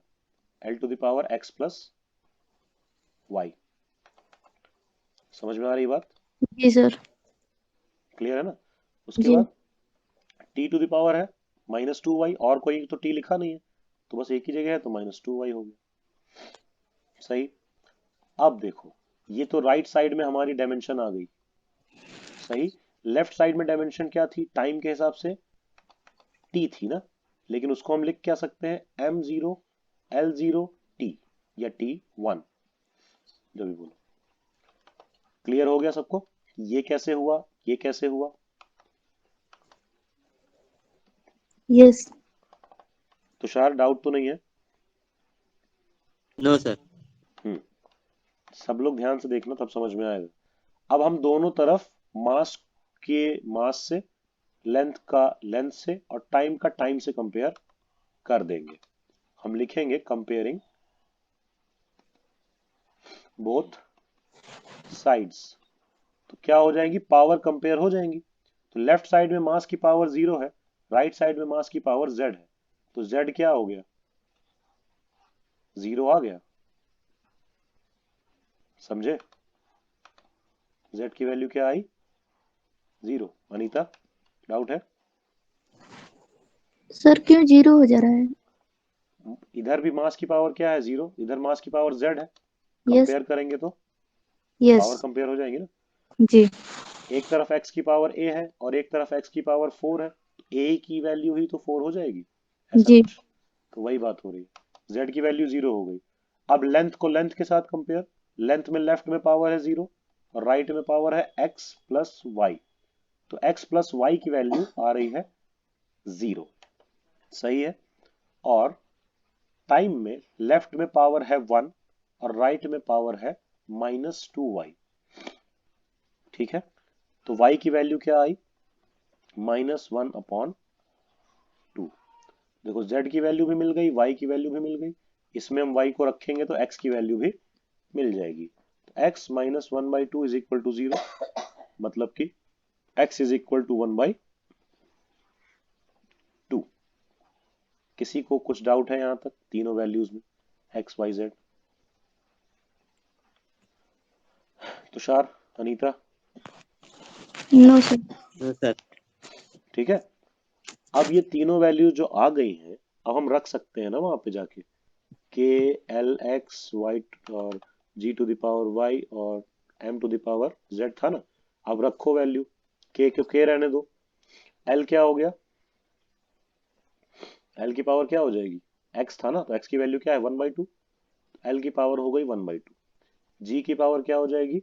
y थी, y की पावर वैल्यू है -1/2, तो g की वैल्यू, g की पावर हो जाएगी -1/2। टू m की पावर z है, z की वैल्यू 0 आई है, तो आ जाएगा 0। तो ये तो हो जाएगा गायब, क्योंकि किसी की भी पावर 0 का मतलब होता है 1। क्लियर है सबको? यस तो ये तो गायब हो जाएगा, लेकिन इन दोनों का क्या होगा? सोचो जरा, पावर 1/2 का क्या मतलब होता है? पावर 1/2 का मतलब क्या होता है? Under root. Under root, square root होता है ना, इसी को तो पावर में 1/2 बोलते हैं। पता है अनीता? सर नहीं पाव, पता। पावर में मतलब अगर 1/, में है तो वो रूट में चलने लगता है। 1/2 को अंडर रूट, यहाँ स्क्वायर रूट होता है, यहाँ पे 2 वाला। 1/3 पावर हो तो फिर क्यूब रूट, यहाँ पे 3 वाला रूट, 3 लिखा होता है। ठीक है, जिसमें कुछ नहीं लिखा है वो स्क्वायर रूट है, 2 वाला है वो, यहाँ कुछ नहीं लिखा है तो। ठीक है, यस। सिंपल। तो 1/2 पावर का मतलब हो गया रूट लगना। अब सोचो, इसको हम मिटा रहे हैं। के तो ऐसे ही हो गया, एल में लगा है रूट, तो एल हो गया अंडर रूट एल। जी तो पहले 1 में लेके चले जाओ, जी की पावर 1/2 -1/2 से +1/2 हो जाएगी, और फिर रूट हटा, वो 1/2 हटा के रूट में लिख सकते हैं इसको। यहां तक कुछ डाउट किसी को? और मास को लिखने की जरूरत नहीं है, वो 0 होके 1 हो चुका है। कुछ डाउट है? बताओ no doubt sir. Anita. No sir. Negative है ना पावर, डिवाइड में नहीं चला जाएगा तो पॉजिटिव हो जाएगी पावर। और अब 1/2 हो चुकी है तो 1/2 हटा के रूट लगा सकते हैं। अब ये दोनों रूट में है और डिवाइड में है, तो रूट को इस तरह से लगा सकते हैं एक ही बार में, पूरे में लगा सकते हैं ना, अंडर रूट पूरा एक बार में लगा सकते हैं दोनों पे। तो टी का फॉर्मूला क्या आ गया? के अंडर रूट एल अपॉन जी। और अगर किसी को याद हो कि सिंपल पेंडुलम का क्या होता था, 2 pi under root l upon g होता था, याद है? तो बस अब यहाँ क्या काम बचा? के की वैल्यू फाइंड करना। लेकिन फिर भी काफी हद तक फॉर्मूला निकल के आ गया ना, वो भी सही अपने आप, बिना कुछ किए। समझ रहे हो तुम लोग? बिना कुछ एक्स्ट्रा किए, बिना हमको पेंडुलम के बारे में ज्यादा जाने आ गया ये, यही खासियत है। ठीक है, किसको नहीं समझ में आया पहले ये बताओ? कोई है? संजीव, आराम, अमान, बताओ। यस सर, आ गया। आराम,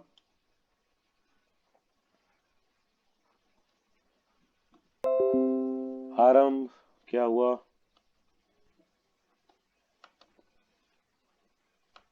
हम्म ठीक है, चलो देखते हैं। आराम पता नहीं क्यों नहीं बोल रहा है, क्या हुआ आराम?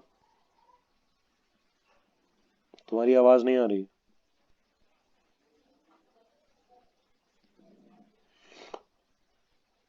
माइक तो ऑन है लेकिन आवाज नहीं आ रही, अजीब है। चलो देखते हैं। किसी को कुछ डाउट नहीं है पक्का ना? तो बस यही है। फाइनली जब बाद में निकाला जाएगा, note that the value of constant के कैन नॉट बी ऑब्टेन्ड। क्या हो गया सर? नहीं रही, क्या हुआ?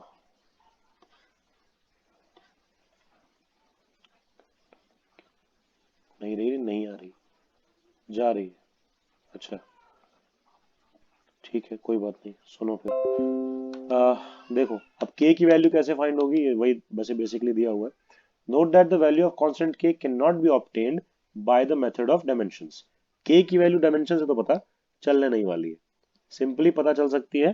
तुम लेंथ अलग अलग ट्राई कर करके देखो, t की अलग अलग वैल्यूज आएंगी। टाइम पीरियड मतलब स्टॉप वॉच रखे हो, आराम से देख सकते हो, कोई दिक्कत नहीं है ना। तो g की वैल्यू तो फिक्स ही है 9.8, अर्थ पे जब तक एक्सपेरिमेंट कर रहे हो तब तक। तो 3-4 बार एक्सपेरिमेंट करोगे तो k की वैल्यू आना शुरू हो जाएगी, क्योंकि k की वैल्यू होगी क्या?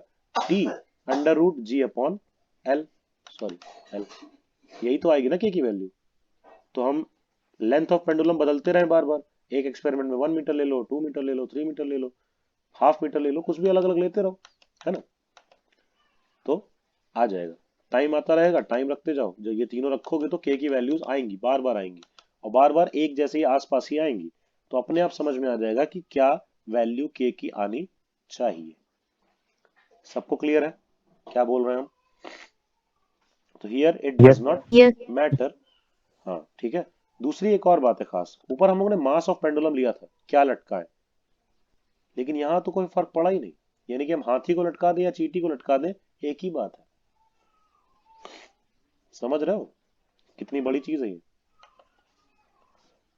किसी को भी लटका दो पेंडुलम पे, मास कितना भी हो कोई फर्क पड़ ही नहीं रहा है, लेंथ ऑफ पेंडुलम से फर्क पड़ रहा है।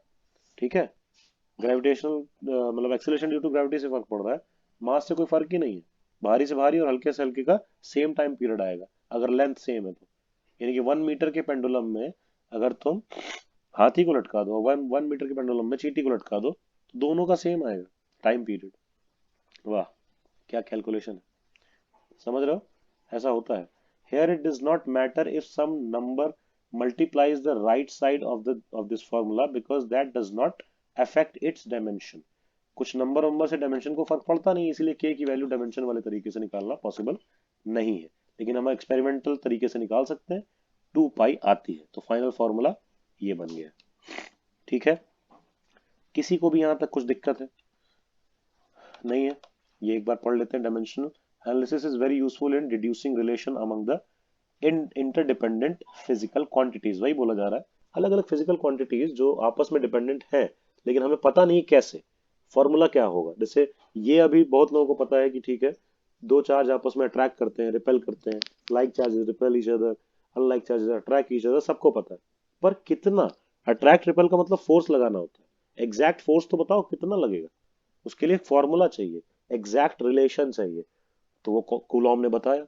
ऐसे ही बाकी सारी चीजों के कैलकुलेशन के लिए भी हम लोग को एक रिलेशन फॉर्मूला चाहिए होता है, जिसको हम स्टार्टिंग में बेसिक तौर पे डायमेंशनल एनालिसिस से आधा तो डिराइव कर ही सकते हैं, सिर्फ कांस्टेंट बचेंगे, वो कांस्टेंट एक्सपेरिमेंटल तरीके से आराम से आ जाते हैं।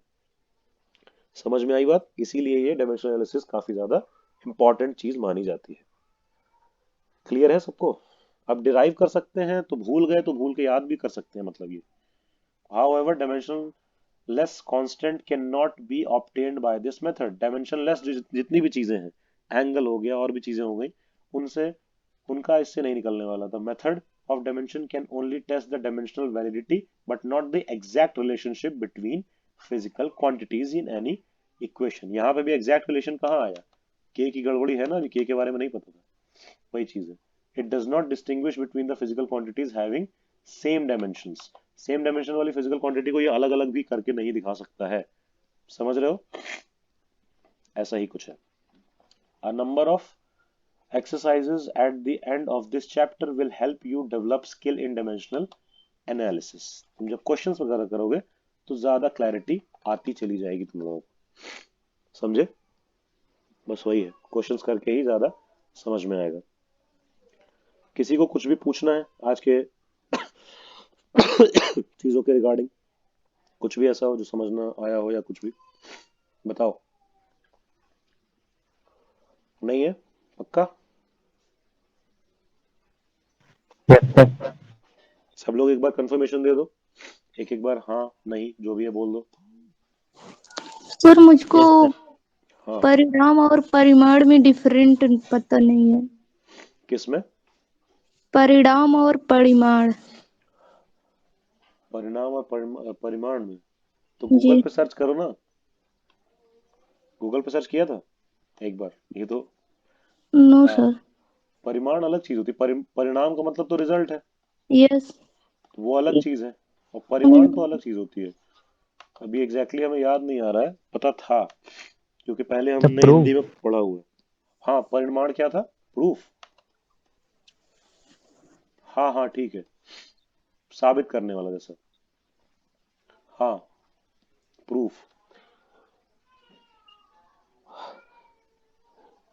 यस।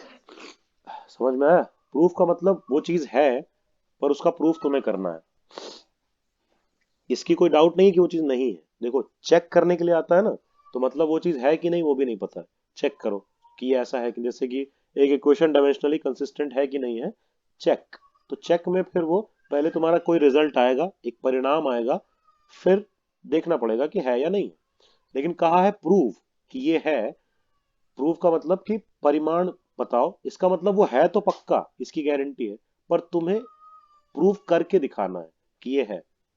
जैसे तुम्हें प्रूव करना है कि तुम कौन हो, है ना, तो तुम अपने आईडी वाईडी दिखा सकती हो वगैरह वगैरह, ठीक है। जी सर। जी। ये अलग चीज है, वो प्रूव हो गया, वो साबित करने जैसा कुछ हो गया, बस वही है।